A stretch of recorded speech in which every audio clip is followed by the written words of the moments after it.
ಜನನೀಂ ಶಾರದಾಂ ದೇವೀಂ ರಾಮಕೃಷ್ಣಂ ಜಗದ್ಗುರುಂ ಪಾದಪದ್ಮೈ ತಯೋಶ್ರಿತ್ವಾ ಪ್ರಣಮಾಮಿ ಮುಹುರ್ಮುಹುಃ. ನಮಃ ಶ್ರೀ ಯತಿರಾಜಾಯ ವಿವೇಕಾನಂದ ಸೂರಯೇ ಸಚ್ಚಿತ್ ಸುಖಸ್ವರೂಪಾಯ ಸ್ವಾಮಿನೇ ತಾಪಹಾರಿಣೆ.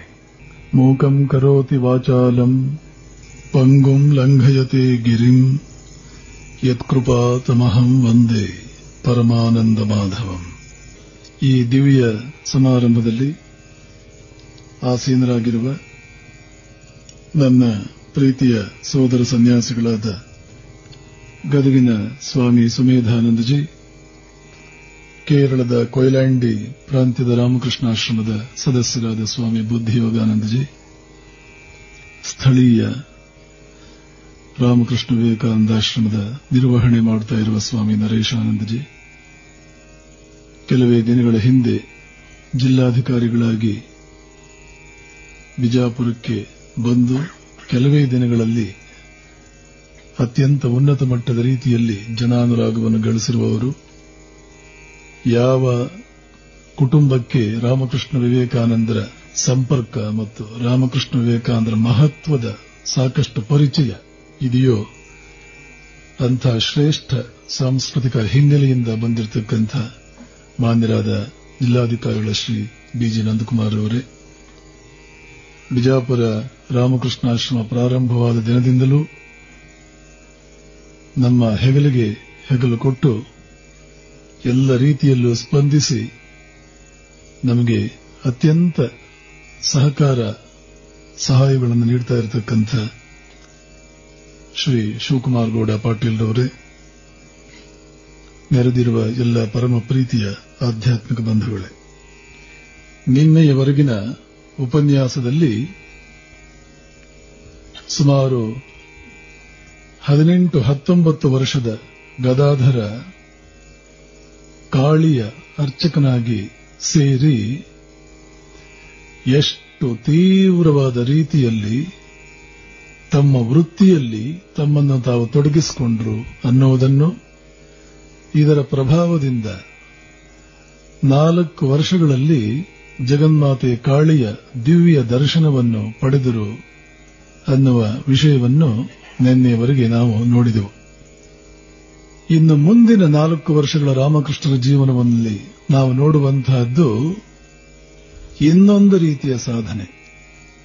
ನಿನ್ನೆ ಹೇಳದೆ, ಸಾಮಾನ್ಯ ಸಾಧಕ ಭಗವಂತನ ಸಾಕ್ಷಾತ್ಕಾರವನ್ನು ಪಡೀತಾನೆ ಅಂತಂದ್ರೆ ತನ್ನ ಒಳಗಡೆಯೇ ಆ ಭಗವತ್ ಪೊಟೆನ್ಷಿಯಾಲಿಟಿ ಅಥವಾ ಭಗವಂತನಾಗುವ ಸಾಧ್ಯತೆಗಳು ಏನಿದೆಯೋ ಅದನ್ನು ಪೂರ್ಣ ಪ್ರಮಾಣದಲ್ಲಿ ಸಾಧಿಸಿದ್ದಾನೆ ಅಂತ ಅರ್ಥ. ವೇದಾಂತ ಸ್ಪಷ್ಟವಾಗಿ ತಿಳಿಸುತ್ತೆ, ಬ್ರಹ್ಮವಿತ್ ಬ್ರಹ್ಮೈವ ಭವತಿ. ಬ್ರಹ್ಮಜ್ಞಾನವನ್ನು ಪಡೆದುಕೊಳ್ಳುವುದು ಒಂದೇ, ಸ್ವಯಂ ತಾನೇ ಬ್ರಹ್ಮವಾಗುವುದು ಒಂದೇ. ಅಥವಾ ಭಗವತ್ ಜ್ಞಾನವನ್ನು, ಭಗವಂತನನ್ನು ತಿಳಿಯುವುದು ಒಂದೇ.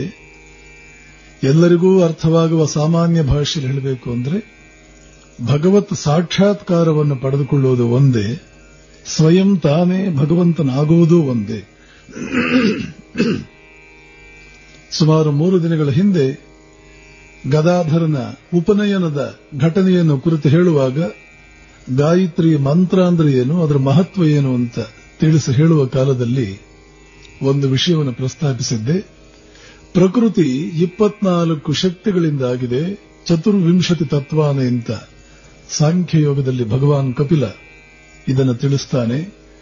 ಆ 24 ತತ್ವಗಳ ಪ್ರತಿನಿಧಿಯಾಗಿ 24 ತತ್ವಗಳ ಸಾಂಕೇತಿಕ ಪ್ರಾತಿನಿಧ್ಯ ಅನ್ನುವ ರೀತಿಯಲ್ಲಿ 24 ಅಕ್ಷರಗಳಿಂದ ಕೂಡಿದ ಗಾಯತ್ರಿ ಮಂತ್ರದ ಉಪಾಸಕನಾದ ವಿಶ್ವಾಮಿತ್ರ ಆ ಮಂತ್ರವನ್ನು ಸಾಕ್ಷಾತ್ಕರಿಸಿಕೊಂಡು 24 ಶಕ್ತಿಗಳ ಮೇಲೆ ನಿಯಂತ್ರಣವನ್ನು ಪಡೆದ, ಇಡೀ ಪ್ರಕೃತಿಯ ಮೇಲೆ ನಿಯಂತ್ರಣವನ್ನು ಪಡೆದ.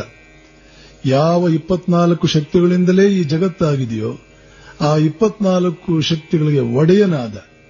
ಅದರಿಂದ ಏನಾಯಿತು ಅವನಿಗೆ ಅಂದ್ರೆ, ತಾನೇ ಇನ್ನೊಂದು ಪ್ರಕೃತಿಯಿಂದ ಒಡಗೂಡಿದ ಒಂದು ಪ್ರಪಂಚವನ್ನು ಸೃಷ್ಟಿಸುವುದಕ್ಕೆ ಸಾಧ್ಯವಾಯಿತು. ಆ ಮಂತ್ರ ಯಾವ ಶಕ್ತಿಗಳನ್ನು ಒಳಗೊಂಡಿತ್ತು ಅದರ ಸಾಕ್ಷಾತ್ಕಾರ ಪಡೆದುಕೊಂಡ ಅಂತಂದ್ರೆ ಸ್ವಯಂ ತಾನೇ ಆ ಶಕ್ತಿಗಳಾದ ಅಥವಾ ಆ ಶಕ್ತಿಗಳ ಒಡೆಯನಾದ, ಸ್ವಯಂ ತಾನೇ ಆದ ಅಥವಾ ಅದರ ಒಡೆಯನಾದ. ಇದೇ ಸಮಾನಾಂತರವಾಗಿ ಇದೇ ಅರ್ಥವನ್ನು ನಾವು ಪ್ರತಿಪಾದನೆ ಮಾಡಿದರೆ ರಾಮಕೃಷ್ಣರಿಗೆ ಕಾಳಿಯ ಸಾಕ್ಷಾತ್ಕಾರವಾಯಿತು ಅನ್ನುವ ಮಾತಿಗೆ ಏನು ಅರ್ಥ ಕೊಡಬೇಕಾಗುತ್ತೆ ನಾವು? ಇಲ್ಲವೇ ಸ್ವಯಂ ತಾವೇ ಕಾಳಿಯಾದರೂ, ಇಲ್ಲವೇ ಕಾಳಿಯ ಮೇಲೆ ಒಡೆತನವನ್ನು ಪಡೆದುಕೊಂಡ್ರು. ಕಾಳಿಯ ಮೇಲೆ ಒಡೆತನ ಪಡೆದುಕೊಳ್ಳುವುದು ಅಂತಂದ್ರೆ ಭಕ್ತಿಶಾಸ್ತ್ರಗಳಲ್ಲಿ ಸ್ವಯಂ ತಾವೇ ಕಾಳಿಯಾಗೋದು ಅಂತಲೇ, ಸ್ವಯಂ ತಾವೇ ಕಾಳಿಯಾಗುವವರೆಗೆ ಕಾಳಿಯ ಪೂರ್ಣ ಜ್ಞಾನ. ರಾಮಕೃಷ್ಣ ಮುಂದೆ ಹೇಳ್ತಾರೆ, ನೋಡು, ಒಂದು ವಿಚಾರವನ್ನು ಅರಿಯುವುದು ಅಂದ್ರೆ ಸ್ವಯಂ ನೀನೇ ಆ ವಿಚಾರ ಆಗಿಬಿಡುವುದು. ಈ ಅರ್ಥದಲ್ಲಿ ನಾವು ಜ್ಞಾನ ಅಂದ್ರೆ ಏನು, ಶಿಕ್ಷಣ ಅಂದ್ರೆ ಏನು, ಸಂಶೋಧಕ ಕೆಲಸ ಅಂದ್ರೆ ಏನು? ಒಂದು ವಸ್ತುವನ್ನು ನಾವು ಅರಿಯೋದು ಅಂದ್ರೆ ನಾವೇ ಆ ವಸ್ತು ಆಗಿಬಿಡುವುದು. ಇದು ಸಣ್ಣ ಮಾತೆ ಅಲ್ಲ. ಹಾಗೆಯೇ ಒಂದು ವಸ್ತುವನ್ನು, ಯಾವ ವಸ್ತುವನ್ನು ಅರಿಯುವುದು ಸಣ್ಣ ಮಾತಲ್ಲ.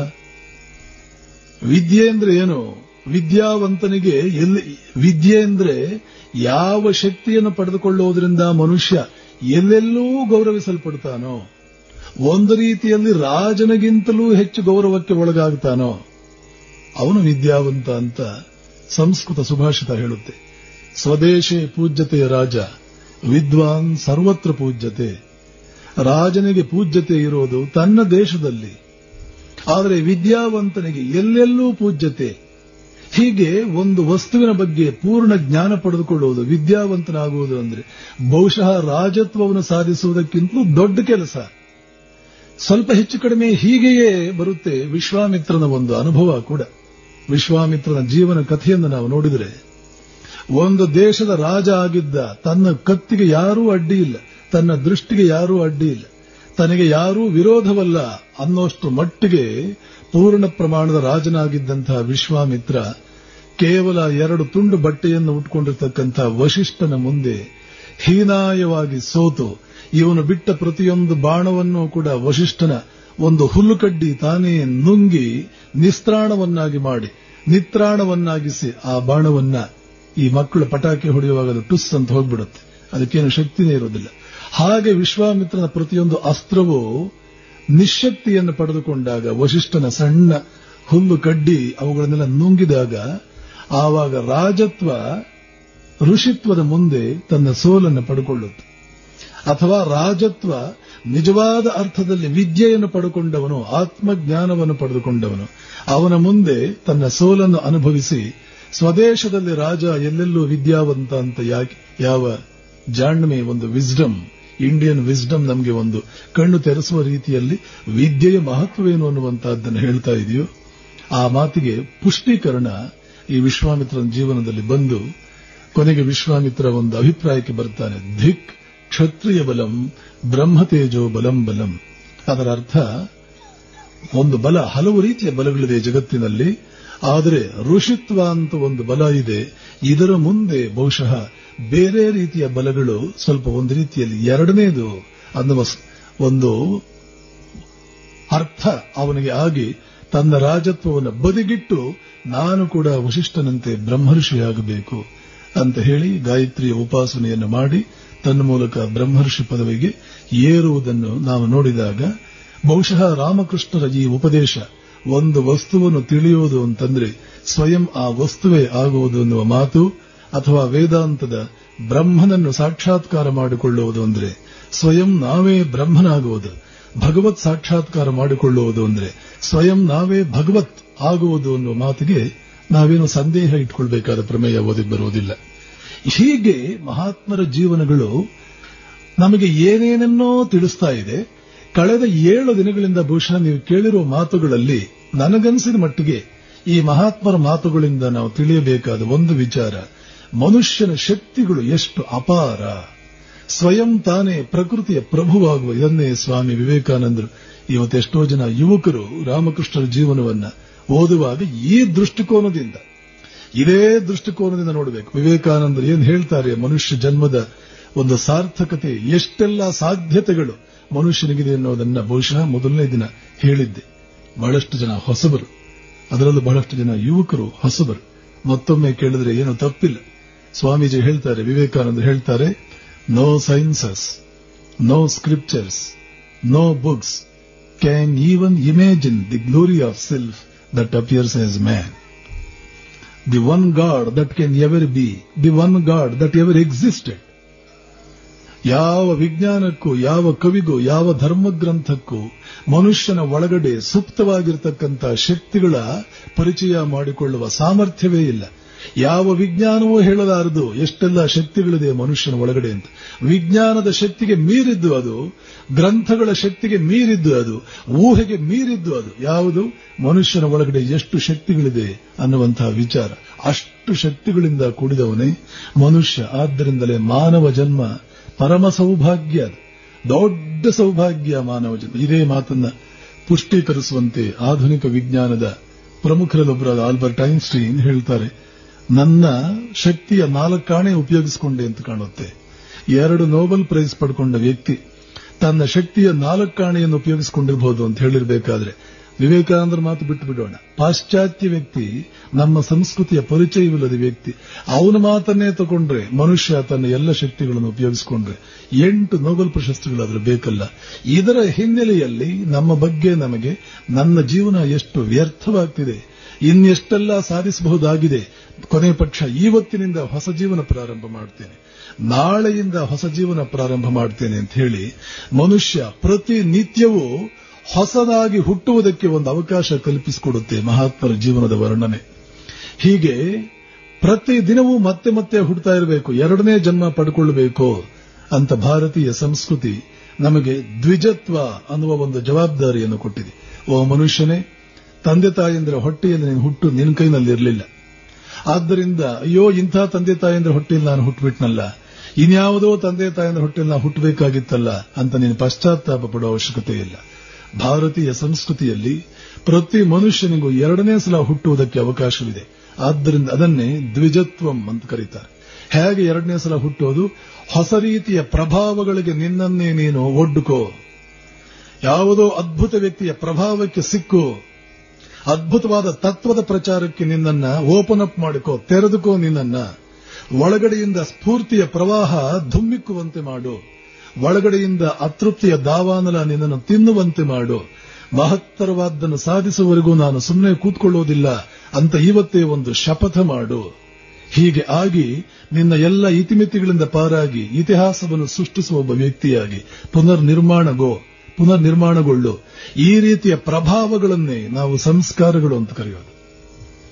ಹೀಗೆ ಮನುಷ್ಯನನ್ನ ತಾನಿರುವ ಸ್ಥಿತಿಯಲ್ಲಿ ಬೇಸರ ಹುಟ್ಟಿಸುವಂತೆ ಮಾಡಿ ಏನೋ ಮಾಡಬೇಕಾಗಿದೆ ನಾನು ಅಂತ ಮಹತ್ತರವಾದ ಗುರಿ ಎಡೆಗೆ ಅವನನ್ನ ದಾಪುಗಾಲ ಹಾಕುವಂತೆ, ನಿದ್ದೆ ಕೆಡಿಸುವಂತೆ ಅವನಲ್ಲಿ ಪ್ರಗತಿಯ ಸಾಧನೆಯ ಹಸಿವು, ಸಾಧನೆ ಮಾಡಬೇಕು ಅನ್ನೋ ಹಸಿವಿನ ಬೆಂಕಿ ಅವನನ್ನು ತಿನ್ನುವಂತೆ ಮಾಡುವುದೇ ಸಂಸ್ಕಾರ. ಸಂಸ್ಕಾರ ಅಂದ್ರೆ ಅದೇ ಅರ್ಥ. ಪ್ರತಿ ತಂದೆ ತಾಯಿ, ಪ್ರತಿ ಶಿಕ್ಷಕ, ನನ್ನಂತ ಸಾಧುಗಳು, ಸಮಾಜದ ಹಿರಿಯರು ಬೆಳೆಯುತ್ತಿರುವ ಮಕ್ಕಳಲ್ಲಿ ಈ ರೀತಿಯ ಹಸಿವನ್ನು ಹುಟ್ಟಿಸಬೇಕು. ಹೇಗಿರುತ್ತೆ ಆ ಹಸಿವು? ನಿಜವಾದ ರೀತಿಯಲ್ಲಿ ಹುಟ್ಟಿದಾಗ ರಾಮಕೃಷ್ಣರಿಗಿಂತಲೂ ಉತ್ತಮವಾದ ಉದಾಹರಣೆ ಇನ್ಯಾವುದೂ ಇಲ್ಲ. ನಾನು ಕಾಳಿಯನ್ನು ಪಡೆದುಕೊಳ್ಳಬೇಕು. ಈ ರೀತಿ ಉನ್ನತ ಮಟ್ಟದ ಪ್ರಕೃತಿಯ ಪ್ರಭುವಾಗಿ ಬೆಳೆಯುವುದಕ್ಕೆ ಹಲವು ಉಪಾಯಗಳಿವೆ. ಅದರಲ್ಲಿ ಒಂದು ಉಪಾಯ ಭಗವತ್ ಸಾಕ್ಷಾತ್ಕಾರ ಅಂತ ಪ್ರಾರಂಭದಲ್ಲಿ ಹೇಳಿದೆ. ಬಹುಶಃ ರಾಮಕೃಷ್ಣರು ಇಷ್ಟೆಲ್ಲ ವಿಚಾರಗಳನ್ನು ಮಾಡಿ ಭಗವತ್ ಸಾಕ್ಷಾತ್ಕಾರಕ್ಕೆ ಬಂದ್ರೋ ಏನೋ, ಅಥವಾ ಹಾಗೆಯೇ ಬಂದ್ರೋ ಏನೋ. ನೀವು ಭಗವತ್ ಸಾಕ್ಷಾತ್ಕಾರಕ್ಕೆ ಬರಬೇಕಂತೇನಿಲ್ಲ. ನೀವು ನಿಮ್ಮದೇ ರೀತಿಯಲ್ಲಿ, ನಿಮ್ಮದೇ ದಿಕ್ಕಿನಲ್ಲಿ, ನಿಮ್ಮದೇ ಕ್ಷೇತ್ರದಲ್ಲಿ ಶ್ರೀಮಂತನಾಗಬೇಕು ಅಂತಲೋ ಅಥವಾ ವಿಜ್ಞಾನಿಯಾಗಬೇಕು ಅಂತಲೋ ಯಾವ ಗುರಿ ನಿಮ್ಮದು ಇಟ್ಕೊಂಡಿದ್ದೀರೋ ನೀವು, ಆ ದಿಕ್ಕಿನಲ್ಲಿ ನೀವು ಸಂಸ್ಕಾರಗಳಿಂದ ಪ್ರಭಾವಿತರಾಗಿ ಪ್ರಗತಿಯ ಹಸುವನ್ನಿಟ್ಟುಕೊಂಡು ಮುನ್ನುಗ್ಗಿ. ಆದರೆ ನೀವು ಪೂಜಾರಿಯೇ ಆಗಿ ವಿಜ್ಞಾನಿಯಾಗುವುದಕ್ಕೆ ಹೋಗಿ ಅಥವಾ ಶ್ರೀಮಂತನಾಗುವುದಕ್ಕೆ ಹೋಗಿ ನ್ಯಾಯವಾದ ರೀತಿಯಲ್ಲಿ ಅಂತ ಹೇಳಬೇಕಾಗಿಲ್ಲ. ಯಾವುದೇ ರೀತಿಯಲ್ಲಿ ನೀವು ಸಾಧಿಸುವುದಕ್ಕೆ ಹೋಗಿ ಆ ಪ್ರಗತಿಯ ಹಸಿವು ನಿಮಗೆ ಹೇಗಿರಬೇಕು? ರಾಮಕೃಷ್ಣರಿಗಿಂತಲೂ ಉತ್ತಮ ಉದಾಹರಣೆ ಮಾನವನ ಇತಿಹಾಸದಲ್ಲಿ ಇನ್ಯಾವುದೂ ಇಲ್ಲ. ಕಾಳಿ ತಮ್ಮ ಗಮ್ಯ ವಸ್ತು, ತಾವು ಹೋಗಿ ಮುಟ್ಟಬೇಕು ಅನ್ನುವ ಗುರಿ ಕಾಳಿ ಇತ್ತು. ತಮ್ಮ ಗುರಿಯನ್ನು ಮುಟ್ಟುವುದಕ್ಕೆ ರಾಮಕೃಷ್ಣರಲ್ಲಿ ಎಂಥ ಅತೃಪ್ತಿ, ಯಾವ ಇನ್ವಾಲ್ವ್ಮೆಂಟ್, ಹಗಲು ರಾತ್ರಿ ಯಾವ ರೀತಿಯಲ್ಲಿ? ಇದು ಪ್ರತಿಯೊಬ್ಬ ಮನುಷ್ಯನು ತನ್ನ ಜೀವನದಲ್ಲಿ ತಾನು ತನ್ನ ಗುರಿಯನ್ನು ಮುಟ್ಟುವುದಕ್ಕೆ ಬೇಕಾಗಿರ್ತಕ್ಕಂಥ ಅವಶ್ಯಕವಾದ ಮನೋಭೂಮಿಕೆ, ಒಂದು ಧೋರಣೆ, ಒಂದು ತಯಾರಿ. ಹೀಗಿರಬೇಕು ನಮ್ಮ ತಯಾರಿ. ಇಷ್ಟು ಮಟ್ಟಿಗೆ ನಾವು ಗುರಿ ಮುಟ್ಟುವವರಿಗೆ ನಿಲ್ಲದಿರುವಂತ ವಿವೇಕಾನಂದರು ಹೇಳಿದ ಹಾಗೆ, 7 ಎಚ್ಚರಗಳು ಗುರಿ ಮುಟ್ಟುವವರಿಗೆ ನಿಲ್ಲದಿರುವಂತಿದೆಯಲ್ಲ, ಗುರಿ ಮುಟ್ಟುವವರಿಗೆ ಯಾವ ರೀತಿಯಲ್ಲಿರಬೇಕು ನಮ್ಮ ಪ್ರಯತ್ನ, ಈ ರೀತಿಯಲ್ಲಿರಬೇಕು ಅನ್ನೋದಕ್ಕೆ ರಾಮಕೃಷ್ಣರ ಉದಾಹರಣೆ. ಕಾಳಿಯನ್ನ ಅರಿತರು. ಒಂದು ಅರ್ಥದಲ್ಲಿ ಸ್ವಯಂ ತಾವೇ ಕಾಳಿಯಾದರೇನೋ, ಅದು ಏನೇ ಇರಲಿ, ಸದ್ಯಕ್ಕೆ ರಾಮಕೃಷ್ಣರ ಗಮನ ನಾನು ಕಾಳಿಯಾಗಿದ್ದೀನಾ ಅಂತ ಪರೀಕ್ಷೆ ಮಾಡಿಕೊಳ್ಳೋದ್ರ ಕಡೆಗಿಲ್ಲ. ಅವರ ಗಮನ ಇನ್ನು ಮುಂದೆ ಏನಾಗಿದೆ? ಅವರು ಹೇಳ್ತಾರೆ, ಎಂದೋ ಒಮ್ಮೆ ಈ ಭಗವದ್ ಆನಂದ ನನ್ನನ್ನು ಸಂಪೂರ್ಣವಾಗಿ ಸಮುದ್ರದ ತೆರೆಯೊಂದು ಬಂದು ದಿಗಂತದಿಂದ ಜಗತ್ತನ್ನೆಲ್ಲ, ಇಡೀ ಸೃಷ್ಟಿಯನ್ನೇ ನುಂಗುವಂತೆ ಒಂದು ತೆರೆ ಬಂದು ನನ್ನನ್ನು ಕೊಚ್ಕೊಂಡು ಹೋಯ್ತಲ್ಲ. ಯಾವುದು ಆ ತೆರೆ? ಭಗವದ್ ಆನಂದದ ತೆರೆ. ಆ ಆನಂದದ ತೆರೆಯಲ್ಲಿ ನಾನು ಕೊಚ್ಕೊಂಡು ಹೋದ್ನಲ್ಲ. ಎಂಥ ದಿವ್ಯಾನಂದ,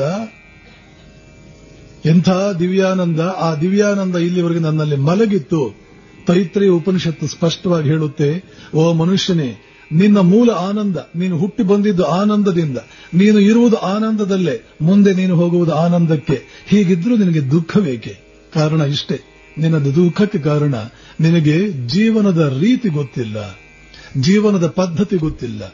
ಆನಂದಾಧ್ಯೇವ ಖಲ್ವಿಮಾನಿ ಭೂತಾನಿ ಜಾಯಂತೆ ಆನಂದೇ ನ ಜಾತಾನಿ ಜೀವಂತಿ ಆನಂದಂ ಪ್ರಯಂತ್ಯಭಿಸಂವಿಶಂತೀತಿ ತದ್ವಿಜಿಜ್ಞಾಸಸ್ವ ತದ್ಬ್ರಹ್ಮೇತಿ. ತೈತ್ರೇಯ ಉಪನಿಷತ್ ಸ್ಪಷ್ಟವಾಗಿ ಹೇಳುತ್ತೆ. ಇಷ್ಟು ಈ ದಾವಾನಲ ಆನಂದದ ತೆರೆಯಲ್ಲಿ, ಆ ಅಲೆಯಲ್ಲಿ ನಾನು ಕೊಚ್ಕೊಂಡು ಹೋದ್ನಲ್ಲ, ಅದು ನನಗೆ 2-3 ದಿನ ಅನುಭವ ಇತ್ತಲ್ಲ, ಇದು ನನಗೆ ಜೀವನ ಪೂರ್ತಿ ಇಂಥ ಅನುಭವ ಬೇಕು. ಇದನ್ನು ನಾನು ಸಾಧಿಸಬೇಕು. ಕೇವಲ ಇಷ್ಟನ್ನು ಸಾಧಿಸಿಬಿಟ್ರೆ ಸಾಕು, ಆನಂದ ಇದ್ದೇ ಇರುತ್ತೆ. ಇನ್ನು ದುಃಖ ಅನ್ನೋದು ಮನುಷ್ಯನಿಗೆ ಇಲ್ಲ. ಸಂಪೂರ್ಣವಾಗಿ ಭಿದ್ಯತೆ ಹೃದಯ ಗ್ರಂಥಿ ಛಿದ್ಯಂತೆ ಸರ್ವ ಸಂಶಯ ಕ್ಷೀಯಂತೆ ಅಂತ ಹೇಳ್ಬಿಟ್ಟು ಉಪನಿಷತ್ತು ಸ್ಪಷ್ಟವಾಗಿ ಹೇಳುತ್ತೆ. ತಸ್ಮಿನ್ ದೃಷ್ಟ್ವಾ ಪರಾವರೆ, ಅವನನ್ನು ನೋಡುವುದರಿಂದ ಏನಾಗುತ್ತೆ? ಭಿದ್ಯತೆ ಹೃದಯ ಗ್ರಂಥಿ ಛಿದ್ಯಂತೆ ಸರ್ವ ಸಂಶಯ ಕ್ಷೀಯಂತೆ ಚಾಸ್ಯ ಕರ್ಮಾಣಿ. ಎಲ್ಲ ಕರ್ಮಗಳು ಹೊರಟು ಹೋಗ್ಬಿಡುತ್ತೆ. ಇನ್ನು ನಾವು ಕರ್ಮ ವಿಹೀನರಾಗ್ತೇವೆ, ಕರ್ಮಗಳನ್ನ ಮೀರುತ್ತೇವೆ. ಕರ್ಮ ಅಂದ್ರೆ ಪ್ರಭಾವದ ಮೂಲ. ನಮ್ಮನ್ನು ಪ್ರಭಾವಕ್ಕೆ ಸಿಲುಕಿಸುವುದಕ್ಕೆ ಯಾವುದೋ ಒಂದು ಶಕ್ತಿ ಇದೆಯಲ್ಲ, ಅದರ ಮೂಲವನ್ನೇ ಕರ್ಮ. You remain unaffected, unperturbed. You are not influenced by anything. You are free. You are free. You will retain your original status. ಯಾವುದಾ ಒರಿಜಿನಲ್? ಬ್ರಹ್ಮತ್ವಂ. ಇನ್ನು ಯಾವುದೂ ನಮ್ಮನ್ನೇನೂ ಮಾಡಲಾರದು. ಅಷ್ಟು ಅದ್ಭುತವಾದ ಸ್ಥಿತಿಯನ್ನ ನಾವು ಪಡ್ಕೊಂಡ್ರು. ಇದ್ದೇ ಇದೆ. ಒಮ್ಮೆ ಕಾಳಿಯ ದರ್ಶನವಾದರೂ ಇದ್ದೇ ಇದೆ. ಆದರೆ ರಾಮಕೃಷ್ಣರ ಒಂದು ವಿಶೇಷತೆ ಇದು. ಈ ಕಾಳಿಯ ದರ್ಶನ ಕೂತ್ರೆ ನಿಂತ್ರೆ ಪ್ರತಿನಿತ್ಯವೂ ಬೆಳಗ್ಗೆ ಸಾಯಂಕಾಲ ನನಗಾಗ್ತಾ ಇರಬೇಕು. ಇದಕ್ಕೆ ಏನು ಮಾಡುವುದು? ಇನ್ನು ಮುಂದೆ 4 ವರ್ಷಗಳಲ್ಲಿ ರಾಮಕೃಷ್ಣರ ಸಾಧನೆ ನೋಡ್ತೇವೆ. ಈ ಸಾಧನೆಗೆ ಹೋಲಿಸಿದರೆ ಈ ಹಿಂದೆ ನಡೆದ 4 ವರ್ಷದ ಸಾಧನೆಯೇ ಅಲ್ಲ. ಇದು ಆಧ್ಯಾತ್ಮಿಕ ಶಾಸ್ತ್ರದ ಒಂದು ದೊಡ್ಡ ಗುಟ್ಟು, ಒಂದು ರಹಸ್ಯ, ಒಂದು ಸೂತ್ರ ಅಂತಾನೆ. ರಾಮಕೃಷ್ಣ ಆಶ್ರಮಕ್ಕೆ ಹೊಸದಾಗಿ ಸೇರಿರತಕ್ಕಂತಹ ಬ್ರಹ್ಮಚಾರಿಗಳು ಬೇಲೂರು ಮಠದಲ್ಲಿ ಶ್ರೀರಾಮಕೃಷ್ಣರ ಮಾನಸ ಪುತ್ರರು ವಿವೇಕಾನಂದರನ್ನು ಬಿಟ್ಟರೆ ಅವರೇ ಮಹತ್ವವನ್ನು ಹೊಂದಿದವರು ಸ್ವಾಮಿ ಬ್ರಹ್ಮಾನಂದರು. ರಾಮಕೃಷ್ಣರ ಮಾತಿನ ಹೇಳಬೇಕು ಅಂದ್ರೆ, ಹಿಂದಿನ ಜನ್ಮದಲ್ಲಿ ಶ್ರೀಕೃಷ್ಣನ ಸ್ನೇಹಿತ ಸಂಗಾತಿ ರಾಖಾಲ್, ಮುಂದೆ ಸ್ವಾಮಿ ಬ್ರಹ್ಮಾನಂದರು, ದೊಡ್ಡ ಬ್ರಹ್ಮಜ್ಞಾನಿಗಳು. ಆಶ್ರಮಕ್ಕೆ ಸೇರಿದ ಬ್ರಹ್ಮಚಾರಿಗಳು ಪ್ರಾರಂಭದ ತಮ್ಮ 9 ವರ್ಷಗಳ ಬ್ರಹ್ಮಚರ್ಯ ಜೀವನ, ನಂತರ ಸನ್ಯಾಸ. ಆ ಕಾಲದಲ್ಲಿ ಸ್ವಾಮಿ ಬ್ರಹ್ಮಾನಂದರ ಹತ್ರ ಹೋಗಿ ಒಂದು ಕಂಪ್ಲೇಂಟ್ ಹೇಳ್ತಾರೆ. ಮಹಾರಾಜ್, ನಾನು ಧ್ಯಾನ ಮಾಡಬೇಕು ಅಂತ ಕೂತ್ಕೊಳ್ತೇನೆ, ಆದರೆ ಆಸಕ್ತಿನೇ ಬರುವುದಿಲ್ಲ, ಶ್ರದ್ಧೆಯೇ ಬರುವುದಿಲ್ಲ. ಇವತ್ತು ಇಷ್ಟು ಮಾಡಬೇಕು ಅಂತೀನಿ, ಆಸಕ್ತಿನೇ ಬರುವುದಿಲ್ಲ, ಶ್ರದ್ಧೆನೇ ಜಪ ಮಾಡೋದಕ್ಕೆ, ಧ್ಯಾನ ಮಾಡೋದಕ್ಕೆ ಆಸಕ್ತಿನೇ ಬರೋದಿಲ್ಲ, ಶ್ರದ್ಧೆನೇ ಬರೋದಿಲ್ಲ. ಆವಾಗ ಬ್ರಹ್ಮಾನಂದರು ಹೇಳ್ತಾರೆ, ನೋಡು, ನಿಜವಾದ ಶ್ರದ್ಧೆ ಬರೋದು ಒಂದು ಅನುಭವ ಆದ ಮೇಲೇನೆ, ಅಲ್ಲಿವರೆಗೆ ಶ್ರದ್ಧೆ ಬರುವುದಿಲ್ಲ. ಒಂದು ಆನಂದ ಬೇಕು ಅನ್ನುವ ನಿಜವಾದ ಹಸಿವು ನಮಗೆ ಹುಟ್ಟುವುದು ಆ ಆನಂದದ ಅನುಭವ ಆದ ಮೇಲೇನೆ. ಒಂದು ಸುಖ, ಆ ಸುಖಕ್ಕೆ ಮನಸ್ಸು ಹಾತೊರೆಯೋದು ಯಾವಾಗ? ಈಗಾಗಲೇ ಆ ಸುಖದ ಅನುಭವ ಆದಾಗಲೇನೆ. ಸುಖದ ಅನುಭವ ಆಗದೇನೆ ಆ ಸುಖ ನನಗೆ ಬೇಕು ಅನ್ನುವಂತ ಹಸಿವು ಆ ಮಟ್ಟಕ್ಕೆ ಅಷ್ಟು ತೀವ್ರವಾಗಿರುವುದಿಲ್ಲ. ಯಾರಿಗೀಗಾಗಲೇ ಅದರ ಅನುಭವ ಆಗಿದೆ, ಎಷ್ಟು ಹೆಚ್ಚು ಅನುಭವವಾಗಿದೆಯೋ ಅಷ್ಟು ಹೆಚ್ಚು ಮನಸ್ಸು ಪರಿತಪಿಸುತ್ತೆ. ಅದಕ್ಕೆ ಶ್ರೀರಾಮಕೃಷ್ಣರಿಗೆ ನಿಜವಾಗಲೂ ಅಂತದ್ದೊಂದು ಸ್ಥಿತಿನೇ. ಬ್ರಹ್ಮಾನಂದಜಿ ಹೇಳಿದ ಹಾಗೆ, ನೋಡಪ್ಪ, ಭಗವತ್ ಸಾಕ್ಷಾತ್ಕಾರವಾಗದೆ ನಿಜವಾದ ಶ್ರದ್ಧೆ ಅನ್ನೋದು ಬರೋದಿಲ್ಲ. ಆದರೆ ನಿಜವಾದ ಶ್ರದ್ಧೆ ಬರದೆ ಭಗವತ್ ಸಾಕ್ಷಾತ್ಕಾರವಾಗೋದಿಲ್ಲ. ನೋಡಿ, ಇದು ಹೇಗಿದೆ. ಶ್ರದ್ಧೆಯಿಂದ ಜಪಧ್ಯಾನಾದಿಗಳನ್ನು ಮಾಡದೆ ಯಾವುದೇ ಅನುಭವವಾಗುವುದಿಲ್ಲ. ಅನುಭವವಾಗದೆ ಶ್ರದ್ಧೆ ಬರುವುದಿಲ್ಲ. ಏನು ಮಾಡುವುದು? ಹೋರಾಟ. ಇದು ಒಂದು ಹೋರಾಟ. ಸಾಧಕನ ಜೀವನ ದೊಡ್ಡ ಹೋರಾಟ. ವಿಶ್ವಾಮಿತ್ರನ ಜೀವನವನ್ನೇ ನೋಡಿದರೆ ರಾಮಕೃಷ್ಣರ ಜೀವನದಲ್ಲಿ ಒಂದು ರೀತಿಯ ಹೋರಾಟವಾದರೆ ವಿಶ್ವಾಮಿತ್ರನ ಜೀವನ ಅದು ಇನ್ನೊಂದು ಹೋರಾಟ.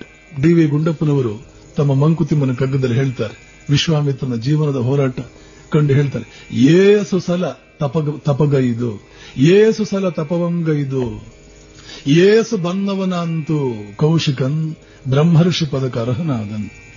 ಎಷ್ಟು ಸಲ ತಪಸ್ಸು ಮಾಡ್ದ, ಎಷ್ಟು ಸಲ ಬಿದ್ದ, ಮತ್ತೆ ಎದ್ದ, ತಪಸ್ಸು ಮಾಡ್ದ, ಮತ್ತೆ ಬಿದ್ದ. ಪ್ರತಿ ಸಲ ಏಳೋದು ಯಾಕೆ ಅಂದ್ರೆ ಇನ್ನೊಂದ್ಸಲ ಬೀಳೋದಕ್ಕೆ. ಪ್ರತಿ ಸಲ ಬಿದ್ದದ್ದು ಯಾಕೆ ಅಂದ್ರೆ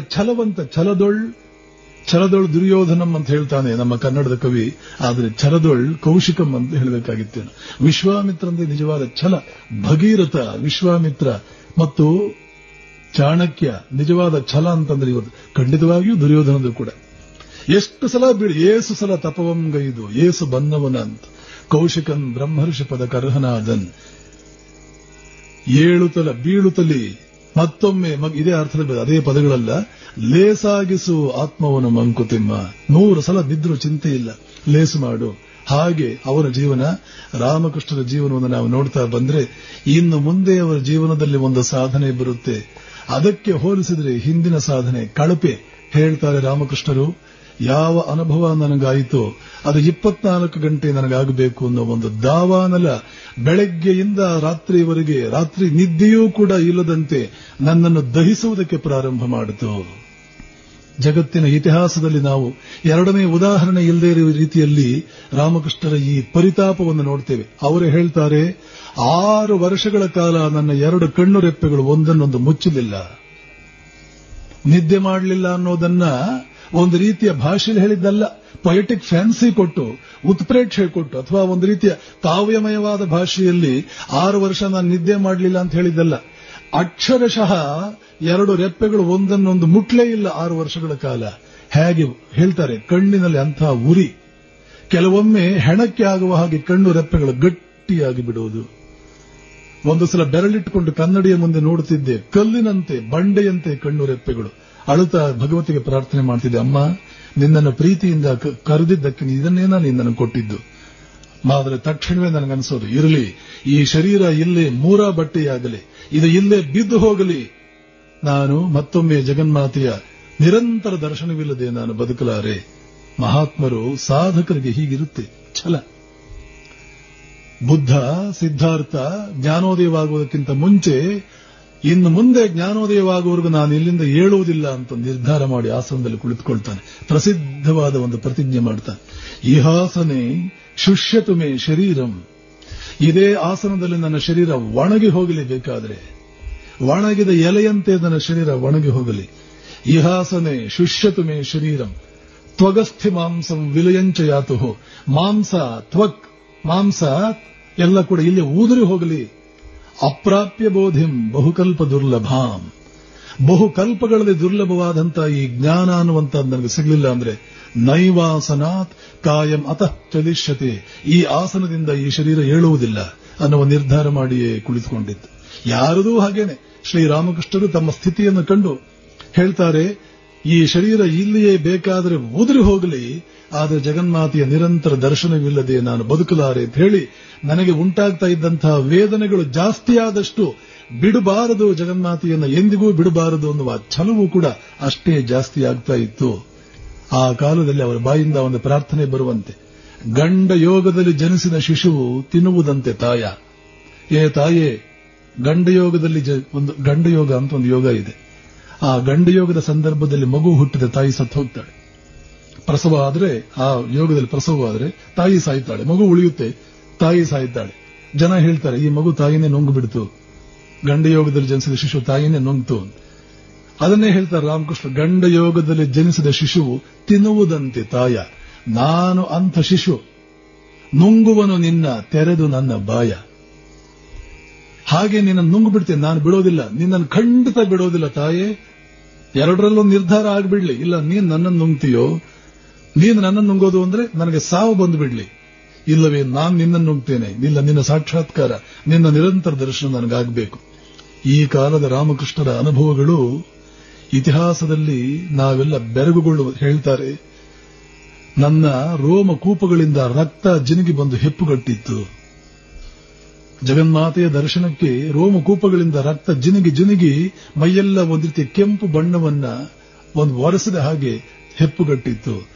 ಎದೆಯ ಒಳಗಡೆ ಎಂಥ ಉರಿ ಪ್ರಾರಂಭವಾಯಿತು ಅಂತಂದ್ರೆ, ಒಂದು ದೊಡ್ಡ ಕೆಂಡದಲ್ಲಿ, ದೊಡ್ಡ ಮಡಿಕೆಯಲ್ಲಿ ಕೆಂಡ ಇಟ್ಟು ಎದೆ ಒಳಗಡೆ ಇಟ್ಟರೆ ಯಾವ ಅನುಭವ ಆಗಬಹುದು ಹಾಗಾಗ್ತಾ ಇತ್ತು.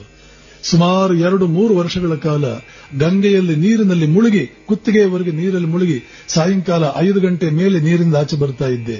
ಸ್ವಲ್ಪ ಆ ಉರಿ ಕಡಿಮೆ ಆಗ್ತಿತ್ತು, ಅಲ್ಲಿಯವರೆಗೆ ನೀರಲ್ಲೇ ನಾನಿರಬೇಕಾಗ್ತಿತ್ತು. ಇಲ್ಲ ಅಂದ್ರೆ ಆ ಉರಿ ತಡೆದುಕೊಳ್ಳೋದಕ್ಕೆ ಸಾಧ್ಯವೇ ಇರಲಿಲ್ಲ. ನಮ್ಮ ಜೀವನದೆಲ್ಲ ಬಂದ್ರೆ ಭಗವತ್ ಸಾಕ್ಷಾತ್ಕಾರ ಬೇಕು, ಎಲ್ಲರಿಗೂ ಆಸೆ. ಅದಕ್ಕೆ ಬೇಕಾದ ಕ್ರಯ ಕೊಡುವುದಕ್ಕೆ ನಾವು ತಯಾರಿದ್ದೀವೋ, ಅದಕ್ಕೆ ಬೇಕಾದ ಬೆಲೆ ತೆರುವುದಕ್ಕೆ ನಾವು ತಯಾರಿದ್ದೀವೋ? ಆದ್ದರಿಂದಲೇ ಕಠೋಪನಿಷತ್ತಿನಲ್ಲಿ ನಚಿಕೇತನಿಗೆ ಯಮ ಹೇಳ್ತಾನೆ, ನಾಯಮಾತ್ಮ ಬಲಹೀನೇನ ಲಭ್ಯ ಕಶ್ಚಿತ್ ಧೀರ ಪ್ರತ್ಯಗಾತ್ಮಾನಮೈಕ್ಷತ್ ಆವೃತ್ತ ಚಕ್ಷು ಅಮೃತತ್ವಮಿಚ್ಛನ್. ಆತ್ಮ ಧೀರರಿಗೆ, ಸಾಮಾನ್ಯರಿಗಲ್ಲ. ಆತ್ಮನ ಪರಿಚಯವಾಗುವುದು, ಆತ್ಮ ಸಿಗುವುದು ಸಾಮಾನ್ಯರಿಗಲ್ಲ, ಯಾರ್ಯಾರು ಬಲಹೀನರಿಗೆ ಸಿಗುವುದಿಲ್ಲ. ನಾಯಮಾತ್ಮ ಬಲಹೀನೇನ ಲಭ್ಯ, ಬಲಹೀನರಿಗೆ ಸಿಗುವಂತಹದ್ದಲ್ಲ, ಧೀರರಿಗೆ ಸಿಗುವ, ಒಬ್ಬ ವಿಶ್ವಾಮಿತ್ರನಿಗೆ ಅಂಥವರಿಗೆ ಸಿಗುವಂತಹದ್ದು, ಸಾಮಾನ್ಯರಿಗಲ್ಲ. ಈ ರೀತಿಯಲ್ಲಿ ರಾಮಕೃಷ್ಣರ ಸಾಧನೆ, ಹಗಲು ರಾತ್ರಿ ನಿದ್ದೆಯಿಲ್ಲ, 6 ವರ್ಷಗಳ ಕಾಲ ನಿದ್ದೆಯಿಲ್ಲ. ಮತ್ತೊಮ್ಮೆ ಪರಿತಪಿಸುವುದು, ಅಮ್ಮ ಅಂತ ಕೂಗುವುದು. ಹೇಳ್ತಾರೆ, ಅಮ್ಮ ಅಂತ ಕೂಗುತ್ತಾ ಇದ್ರೆ ಬಾಯಿ ಹಾಗೆ ತೆರೆಕೊಂಡು ಇದ್ಬಿಡ್ತಿತ್ತು. ಇದ್ದಕ್ಕಿದ್ದ ಹಾಗೆ ನನ್ನ ಮೈ ಮೇಲೆ ಪ್ರಜ್ಞೆಯೇ ಹೋಗ್ಬಿಡ್ತಾ ಇತ್ತು. ತೆರೆದ ಬಾಯಿ ಎಷ್ಟು ಹೊತ್ತಿರೋದು, ಕೆಲವು ಗಂಟೆಗಳ ಕಾಲ, ಕೆಲವೊಮ್ಮೆ ಬಹುಶಃ ಹೇಳ್ತಾರೆ ಅದು ಎಷ್ಟು ಹೊತ್ತು ಹಾಗೆ ಬಾಯಿ ತೆರೆಕೊಂಡಿರ್ತಿತ್ತು, ನೊಣಗಳೆಲ್ಲ ಬಾಯಿ ಒಳಗಡೆ ಹೋಗಿ ಬರ್ತಿತ್ತು. ಕೆಲವೊಮ್ಮೆ ನಾನು ಧ್ಯಾನಕ್ಕೆ ಕುಳಿತರೆ ಅದೆಷ್ಟು ಮೈ ಮರೆತಿದ್ದೆ, ಏನಾಗ್ಬಿಡ್ತಿತ್ತು ಅಂತಂದ್ರೆ, ಆವಾಗ ಕೂದ್ಲಿತ್ತು ನನಗಿದ್ದಂತ ಜಟೆಯಲ್ಲಿ ಹಕ್ಕಿಗಳು ಗೂಡು ಕಟ್ಟಿದ್ದುವು, ನನ್ನ ಜಟೆಯಲ್ಲಿ ಹಕ್ಕಿಗಳು ಗೂಡು ಕಟ್ಟಿದ್ದುವು.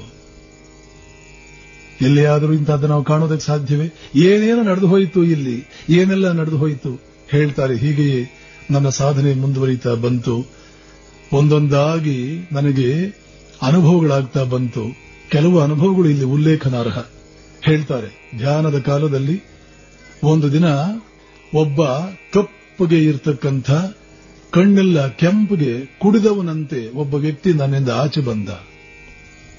ಕಪ್ಪಗಿದ್ದಾನೆ, ಕುಡಿದವನಂತೆ ಕಣ್ಣು ಕೆಂಪಗೆ ತೂರಾಡ್ತಾ ಹೋದ ಅವನು. ತಕ್ಷಣವೇ ನನ್ನನ್ನೇ ಹೋಲುವ ಒಬ್ಬ ಯುವಕ ಸನ್ಯಾಸಿ ನನ್ನಿಂದ ಆಚೆ ಬಂದ. ಕೈಯಲ್ಲಿ ತ್ರಿಶೂಲವನ್ನು ಹಿಡಿದಿದ್ದ. ಅವನು ಈ ಕಪ್ಪಿಗೆ ರಾಕ್ಷಸರಂತೆ ಕಾಣ್ತಾ ಇದ್ದ ವ್ಯಕ್ತಿಯನ್ನ ಅಟ್ಟಿಸಿಕೊಂಡು ಹೋಗಿ ತನ್ನ ತ್ರಿಶೂಲದಿಂದ ಹೊಡೆದು ಸಾಯಿಸಿಬಿಟ್ಟ. ಯಾವುದಿದು, ಏನಿದು?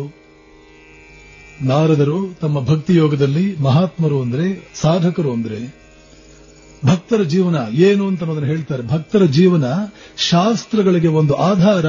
ಶಾಸ್ತ್ರಗಳನ್ನು ಎಷ್ಟೋ ಸಲ ನಾವು ಡೌಟ್ ಮಾಡ್ತೇವೆ, ಆದರೆ ಇಂಥವರ ಜೀವನದಲ್ಲಿ ನಡೆಯುವ ಅನುಭವಗಳೇ ಶಾಸ್ತ್ರಗಳು ಬಂದಿರತಕ್ಕಂಥ ವಿಷಯಗಳು ಸರಿ ಅಂತ ತಿಳ್ಕೊಳ್ಳುವುದಕ್ಕೆ ನಮಗೆ ಇರತಕ್ಕಂಥ ವಿಚಾರ. ನಾರದ ಹೇಳ್ತಾನೆ, ಸಚ್ಛಾಸ್ತ್ರೀಕುರುವಂತೆ ಶಾಸ್ತ್ರಾಣಿ ತೀರ್ಥೀಕುರುವಂತೆ ತೀರ್ಥಾನಿ, ತೀರ್ಥೀಕುರುವಂತೆ ತೀರ್ಥಾಣಿ ಸಚ್ಛಾಸ್ತ್ರೀಕುರುವಂತೆ ಶಾಸ್ತ್ರಾಣಿ. ಈ ಅನುಭವಗಳು ಸಾಧಕನಾದವನು ಮುಂದುವರಿತಾ ಇಂಥ ಅನುಭವಗಳಾಗುತ್ತೆ ಅಂತ ಶಾಸ್ತ್ರಗಳಲ್ಲಿದೆ. ಆ ತಿಂಗಳಾನಗಟ್ಲೆ, ವರ್ಷಾನಗಟ್ಲೆ ರಾಧೆಗೆ ಇಂಥ ಅನುಭವವಾಗಿತ್ತು, ಚೈತನ್ಯ ಮಹಾಪ್ರಭುಗಳಿಗೆ ಇಂಥ ಒಂದು ಅನುಭವವಾಗಿತ್ತು ಅಂತ ಭಕ್ತಿ ಶಾಸ್ತ್ರಗಳಲ್ಲಿ ಉಲ್ಲೇಖವಿದೆ. ಬಂಗಾಳದ ಕಡೆ ರಾಧೆ ಎಲ್ಲೆಲ್ಲೂ ಪ್ರಸಿದ್ಧಳು, ಚೈತನ್ಯರು ಆ ಕಡೆ ಬಹಳ ಪ್ರಸಿದ್ಧರು. ಚೈತನ್ಯ ಮಹಾಪ್ರಭುಗಳಿಗೆ ಶ್ರೀಕೃಷ್ಣನ ವಿರಹದಿಂದ ಇಂಥ ಅನುಭವಗಳಾಗಿತ್ತು, ರಾಧೆಗೂ ಇಂಥ ಒಂದು ಅನುಭವವಾಗಿತ್ತು. ರಾಧೆಯ ಮೈಯಿಂದ ಎಂಥ ಊರಿ ಬರ್ತಿತ್ತು ಅಂತಂದ್ರೆ, ಕೃಷ್ಣನ ವಿರಹವನ್ನು ತಾಳದೆ ಒಂದು ದಿನ ಅವಳು ತಮಾಲ ವೃಕ್ಷದ ಕೆಳಗಡೆ ಕುಳಿತು ಸ್ವಲ್ಪ ಸಮಯವಾದ ಮೇಲೆ ತಮಾಲ ವೃಕ್ಷ ಒಣಗಿ ಹೋಗಿತ್ತು. ಆ ಬಿಸಿಯಿಂದ ಆ ಮರವೇ ಒಣಗಿ ಹೋಗಿತ್ತು. ಅಂಥ ಬಿಸಿ ಅವಳ ಮೈಯಿಂದ ಆಚೆ ಬಂತು. ಇದನ್ನ ನಾವು ಕೇಳಿದ್ರೆ ಇಂಥ ಬಿಸಿ, ಒಂದು ಮರ ಒಣಗುವಷ್ಟು ಬಿಸಿ ಮೈಯಿಂದ ಬಂದ್ರೆ ಆ ಮನುಷ್ಯ ಬದುಕ್ತಾನ? ಇದು ಯಾರೋ ಸುಮ್ಮನೆ ಯಾರೋ ಏನೋ ಬರೆದು ಬಿಟ್ಟಿದ್ದಾರೆ, ಪುರಾಣಗಳನ್ನು ಬೇಕಾದಷ್ಟು ಜನ ಬರೀತಾರೆ. ಹೀಗೆ ಮಾತನಾಡುವ ಸಂಖ್ಯೆ ಇವತ್ತು ಸಾಕಷ್ಟು. ತಮಗೆ ಯಾವುದಾಗೋದಿಲ್ಲವೋ ಅದನ್ನು ಸಂದೇಹಿಸಬೇಕು. ನನಗಾಗ್ಲಿಲ್ಲ ಅಂದ್ರೆ ಬೇರೆಯವರಿಗಾಗಬಾರದು ಅಂತಿದೆಯೋ? ಅವತಾರ ಪುರುಷ ಅಂತನ್ನುವನು, ಯೋಗಿ ಎನ್ನುವಂಥವನು, ಬ್ರಹ್ಮಜ್ಞಾನವನ್ನು ಪಡೆದ ಮೇಲೂ ಜಗತ್ತಿನಲ್ಲಿ ವಾಸ ಮಾಡುವಂಥವನು ಖಂಡಿತವಾಗಿಯೂ ಮನುಷ್ಯನ ಸಾಮಾನ್ಯ ನಿಯಮಗಳನ್ನು ಮೀರಿರ್ತಾನೆ. ಅವನು ಸಾಮಾನ್ಯವಾಗಿ ಯಾವ ಯಾವ ನಿಯಮಗಳಿಗೆ ಮನುಷ್ಯ, ರಾಮಕೃಷ್ಣ ಉದಾಹರಣೆಗೆ ಸಮಾಧಿಗೆ, ನಿರ್ವಿಕಲ್ಪ ಸಮಾಧಿಗೆ ಹೋಗ್ತಾ ಇದ್ರು. ಇಂಡಿಯನ್ ಹೋಮಿಯೋಪತಿ ಅಸೋಸಿಯೇಷನ್ ಅದರ ಅಧ್ಯಕ್ಷರಾಗಿದ್ರು ಮಹೇಂದ್ರಲಾಲ್ ಸರ್ಕಾರ್ ಅಂತ ಕಲ್ಕತ್ತಾದಲ್ಲಿ. ಅವತ್ತು ಹೋಮಿಯೋಪತಿ ಅವತ್ತು ಬಹಳ ಜನಪ್ರಿಯವಾದಂತಹ ಒಂದು ವೈದ್ಯ ವಿಜ್ಞಾನ. ಅದರ ಮುಖ್ಯಸ್ಥರಾಗಿದ್ದವರು ಮಹೇಂದ್ರಲಾಲ್ ಸರ್ಕಾರ್ ಅನ್ನುವರು. ರಾಮಕೃಷ್ಣ ಕ್ಯಾನ್ಸರ್ಗೆ ಔಷಧಿ ಕೊಡುವವರು. ರಾಮಕೃಷ್ಣ ಇದ್ದಕ್ಕಿದ್ದ ಹಾಗೆ ಸಮಾಧಿಗೆ ಬಂದು ನೋಡಿದರೆ ಹೃದಯದ ಬಡಿತವೇ ನಿಂತು ಹೋಗಿದೆ. ಹೃದಯದ ಬಡಿತ ನಿಂತರೆ ಮನುಷ್ಯನಾದವನು ಬದುಕ್ತಾನ? ರಾಮಕೃಷ್ಣ ಬಹಳಷ್ಟು ಹೊತ್ತು ಹಾಗೆಯೇ ಹೃದಯದ ಬಡಿತವೂ ಇಲ್ಲ, ನಾಡಿಯೂ ಇಲ್ಲ, ಕಣ್ಣೆಲ್ಲ ಹೆಣದ ಕಣ್ಣಿನಂತೆ ಕಣ್ಣು ಗುಡ್ಡೆಗಳೆಲ್ಲ ಆಗ್ಬಿಟ್ಟಿದೆ. ಸುಮಾರು ಅರ್ಧ ಗಂಟೆಯೋ ಏನೋ ಆದ್ಮೇಲೆ ರಾಮಕೃಷ್ಣರು ಮತ್ತೆ ತಮ್ಮ ಪ್ರಜ್ಞೆಯನ್ನ ಪಡೆದುಕೊಂಡು ವಾಪಸ್ ಬಂದಾಗ ಈ ವೈದ್ಯನಿಗೆ ಏನು ಮಾತನಾಡುವುದಕ್ಕೆ ಇಲ್ಲ. ಇದು ಹೇಗಿದು? ಹೃದಯದ ಬಡಿದ ನಿಂತು ಹೋದ ಮೇಲೂ ಕೂಡ ಮನುಷ್ಯ ಬದುಕುವುದು ಹೇಗೆ? ನಿಯಮಗಳನ್ನು ಮೀರುವ ಮನುಷ್ಯ ಒಬ್ಬ ಇದ್ದಾನೆ ಅಂತಂದ್ರೆ ಹೃದಯದ ಬಡಿತಕ್ಕೂ ಅವನು ಒಳಗಾಗಬೇಕು ಅಂತ ಅನ್ನೋದಾದ್ರೆ ಅದು ಹೇಗೆ ಒಂದು ನಿಯಮಾತೀತ? ನಿಯಮಾತೀತನಲ್ಲದೆ ಭಾರತೀಯ ಸಂಸ್ಕೃತಿ ನಿಯಮಾತೀತನಲ್ಲದ ವ್ಯಕ್ತಿಯ ಸಾಧನೆ ಅಂತ ಪರಿಗಣಿಸೋದೇ ಇಲ್ಲ. ಅವೆಲ್ಲ ಸಣ್ಣ ಪುಟ್ಟ ಸಾಧನೆಗಳು. ನಿಜವಾದ ಸಾಧನೆ ಪ್ರಕೃತಿಯ ಎಲ್ಲ ನಿಯಮಗಳನ್ನು ಮೀರಿ ಪ್ರಕೃತಿಗೆ ಒಂದು ಸವಾಲು ಹಾಕಬಲ್ಲೆಯ? ಓ ಪ್ರಕೃತಿ, ಸಾಮರ್ಥ್ಯವಿದ್ರೆ ಹಿಡಿ ನನ್ನನ್ನ ಅಂತ ಅದಕ್ಕೆ ಒಂದು ಸವಾಲು ಹಾಕಬಲ್ಲೆಯ? ಬಾ ಧೀರನೆ, ನಿಜವಾಗ್ಲೂ ನೀನು ಸಾಧಕ, ನೀನು ನಮ್ಮ ರೋಲ್ ಮಾಡೆಲ್. ಪ್ರತಿ ಋಷಿಯನ್ನ, ಯಾವ ವ್ಯಕ್ತಿಗಳನ್ನ ನಮ್ಮ ದೇಶದಲ್ಲಿ ಋಷಿಗಳು, ಜ್ಞಾನಿಗಳು, ಮಹಾತ್ಮರು ಅಂತ ಪರಿಗಣಿಸ್ತೀವೋ ಅವರೆಲ್ಲರೂ ನಿಯಮಗಳನ್ನು ಹೀಗೆ ಮೀರಿದವರು, ನಿಯಮಗಳನ್ನೇ ಮೀರಿದವರು. ಯಾವ ನಿಯಮವೂ ಅವರು ಏನನ್ನೂ ಮಾಡಲಾರದು. ನಿಯಮದ ಪ್ರಪಂಚಕ್ಕೆ ಒಳಪಟ್ಟವರು ಎಷ್ಟೇ ದೊಡ್ಡ ವಿಶ್ವಾಮಿತ್ರ ಆಗಿರಲಿ, ಭೀಷ್ಮನಾಗಿರಲಿ, ದೊಡ್ಡ ಚಕ್ರವರ್ತಿ ನಹುಷನಾಗಿರಲಿ, ಇವರ ಸಾಮಾನ್ಯರು ಕೂತ್ಕೋ, ಪ್ರಕೃತಿ ಹೇಳಿದಂತೆ ನೀನು ಕೂತ್ಕೊಳ್ಬೇಕು, ನೀನು ಯಾವ ಮನುಷ್ಯ? ಹೀಗೆ ಶ್ರೀರಾಮಕೃಷ್ಣರ ಆವತ್ತಿನ ಆ ಜೀವನವನ್ನು ನಾವು ನೋಡ್ತಾ ಬಂದ್ರೆ ಇದು ಯಾವುದೂ ನಮಗೆ ಸಾಮಾನ್ಯರಿಗೆ ಅರ್ಥವಾಗದ ರೀತಿಯಲ್ಲಿ ಈ ಶಾಸ್ತ್ರಗಳಲ್ಲಿ ರಾಧೆಗೆ ಇಂಥ ಅನುಭವವಾಗಿತ್ತು, ಚೈತನ್ಯರಿಗೆ ಇಂಥ ಅನುಭವವಾಗುತ್ತೋ ಅಂದರೆ ಸಾಮಾನ್ಯರು ನಂಬುವುದಿಲ್ಲ. ರಾಮಕೃಷ್ಣರು ಹುಟ್ಟಿದ್ದೇ ಇಂಥ ನಂಬಿಕೆಗಳನ್ನು ಜನ ಕಳೆದುಕೊಳ್ತಾ ಇದ್ದಂತಹ ಕಾಲದಲ್ಲಿ ಇಂಥ ನಂಬಿಕೆಗಳನ್ನ ನಿಮ್ಮ ತಲೆ ಕೆಟ್ಟಂತ ನಿಮ್ಮ ಋಷಿಗಳು ಬರೆದಿದ್ದಾರೆ, ಇದನ್ನು ನಂಬಬೇಡಿ ಅಂತ ಆವತ್ತಿನ ಇಂಗ್ಲಿಷ್ ಶಿಕ್ಷಣ ನಮ್ಮ ಹುಡುಗರಿಗೆಲ್ಲ ಹೇಳ್ತಾ ಇದ್ದಂತಹ ಕಾಲದಲ್ಲಿ ಇವತ್ತು ಕೂಡ ಮಾಡರ್ನ್ ಎಜುಕೇಶನ್ ನಮ್ಮ ಹುಡುಗರಿಗೆ ಹಾಗೇನೆ ಹೇಳ್ತಾ ಇದೆ. ವಿಚಾರ ಮಾಡಿ ಹೇಗಿದೆ ಭಗವಂತನ ಲೀಲೆ ಅನ್ನೋದಕ್ಕೆ. ಇಂಗ್ಲಿಷ್ ಶಿಕ್ಷಣವನ್ನು ಕೊಟ್ಟು ಈ ದೇಶದ ಜನರ ಸಾಂಸ್ಕೃತಿಕ ಧೋರಣೆಯನ್ನೇ 100ಕ್ಕೆ 100 ಆಪೋಸಿಟ್ ಡೈರೆಕ್ಷನ್, ವಿರುದ್ಧ ದಿಕ್ಕಿನಲ್ಲಿ ಹೋಗುವಂತೆ ಮಾಡಿಬಿಡಬೇಕು ಅಂತ ಉದ್ದೇಶದಿಂದ ಆವತ್ತಿನ ಭಾರತವನ್ನು ಆಳ್ತಾ ಇದ್ದಂತ ಜನ ಮೆಕಾಲೆ ಮೂಲಕ 1836ರಲ್ಲಿ ಇಂಗ್ಲಿಷ್ ಶಿಕ್ಷಣವನ್ನು ಭಾರತಕ್ಕೆ ತಂದರು.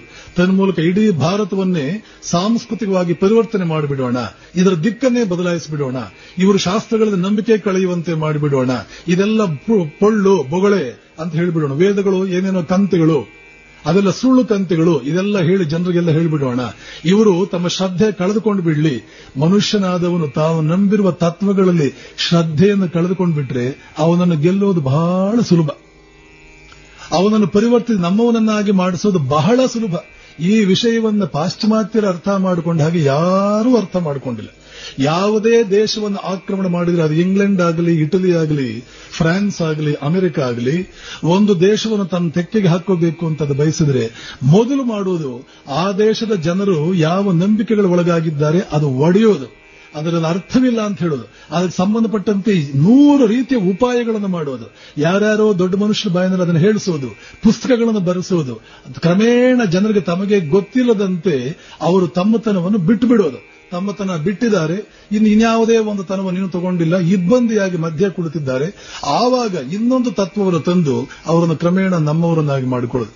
ಇತಿಹಾಸವನ್ನು ಗಮನಿಸಿದರೆ ಈ ಕಲನೈಸೇಷನ್, ಇಂಪೀರಿಯಲಿಸಂ, ಕಲನೈಸೇಷನ್ ಅನ್ನುವಂತಹ ಕೆಲವು ಟಾಪಿಕ್ಸ್ ಬರುತ್ತೆ ಹಿಸ್ಟ್ರಿನಲ್ಲಿ. ಯಾವುದೇ ಆಫ್ರಿಕನ್ ಕಂಟ್ರಿಗೆ ಇಂಗ್ಲೆಂಡ್ ಹೋದಾಗ, ಫ್ರಾನ್ಸ್ ಹೋದಾಗ ಅಲ್ಲೆಲ್ಲ ಆ ದೇಶಗಳನ್ನ ಹೇಗೆ ಗೆದ್ರು ಅಂತ ಇತಿಹಾಸವನ್ನು ನೋಡಿ ಸ್ಪಷ್ಟವಾಗಿ ಅದನ್ನೇ ನಮ್ಮಲ್ಲೂ ಮಾಡಿದ್ದು. ನಿಮ್ಮ ವೇದಗಳು ನಿಮ್ಮದು ಅಲ್ವೇ ಅಲ್ಲ, ಆರ್ಯರು ವೇದಗಳನ್ನು ರಚಿಸಿದವರು, ಆದರೆ ಆರ್ಯರು ಯುರೋಪಿಯನ್ ನೆನ್ಪಿಟ್ಟುಕೊಳ್ಳಿ. ನಿಮ್ಮವರು ಅಲ್ವೇ ಅಲ್ಲ, ನಿಮ್ಮವರು ದ್ರಾವಿಡರು. ಇಲ್ಲಿದ್ದಂತಹ ದ್ರಾವಿಡರನ್ನ ಅವರು ದಕ್ಷಿಣಕ್ಕೆ ಕಳಿಸಿದ್ರು. ನಾವು ಆರ್ಯರು ಉತ್ತರಕ್ಕೆ ಬಂದೆವು. ಹೀಗೆ ಒಂದೊಂದೇ ಅದರ ಜೊತೆಗೆ ಮೆಕಾಲೆ 836ರಲ್ಲಿ ನಿಮ್ಮದೆಲ್ಲ ಪೊಳ್ಳು. ವಿವೇಕಾನಂದರೆ 1892ರಲ್ಲಿ ಮೆಡ್ರಾಸ್ಗೆ ಬಂದಾಗ ಮೆಡ್ರಾಸ್ ಯೂನಿವರ್ಸಿಟಿ ಶಿಷ್ಯರು ಅವ್ರಿಗೊಂದು ಪ್ರಶ್ನೆ ಹಾಕ್ತಾರೆ, sir, Vedas are bundle of superstitions.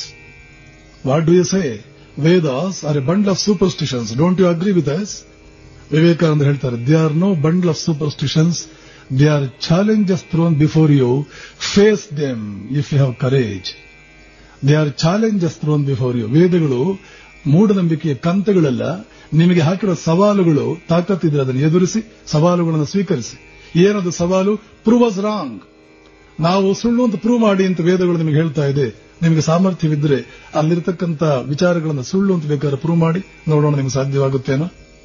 ಮುಂದೆ ಅಮೆರಿಕದಲ್ಲಿ ಹಲವಾರು ವೇದಿಕೆಗಳಿಂದ ಹೇಳ್ತಾರೆ, show me one philosophy, one theme, one principle that Indians have upheld as something that is not relevant to truth.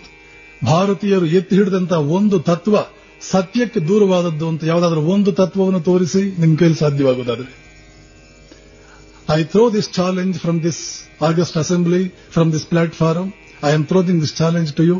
Show me one thing that we have believed in as something irrelevant to the truth, as it can be verified through scientific methodology.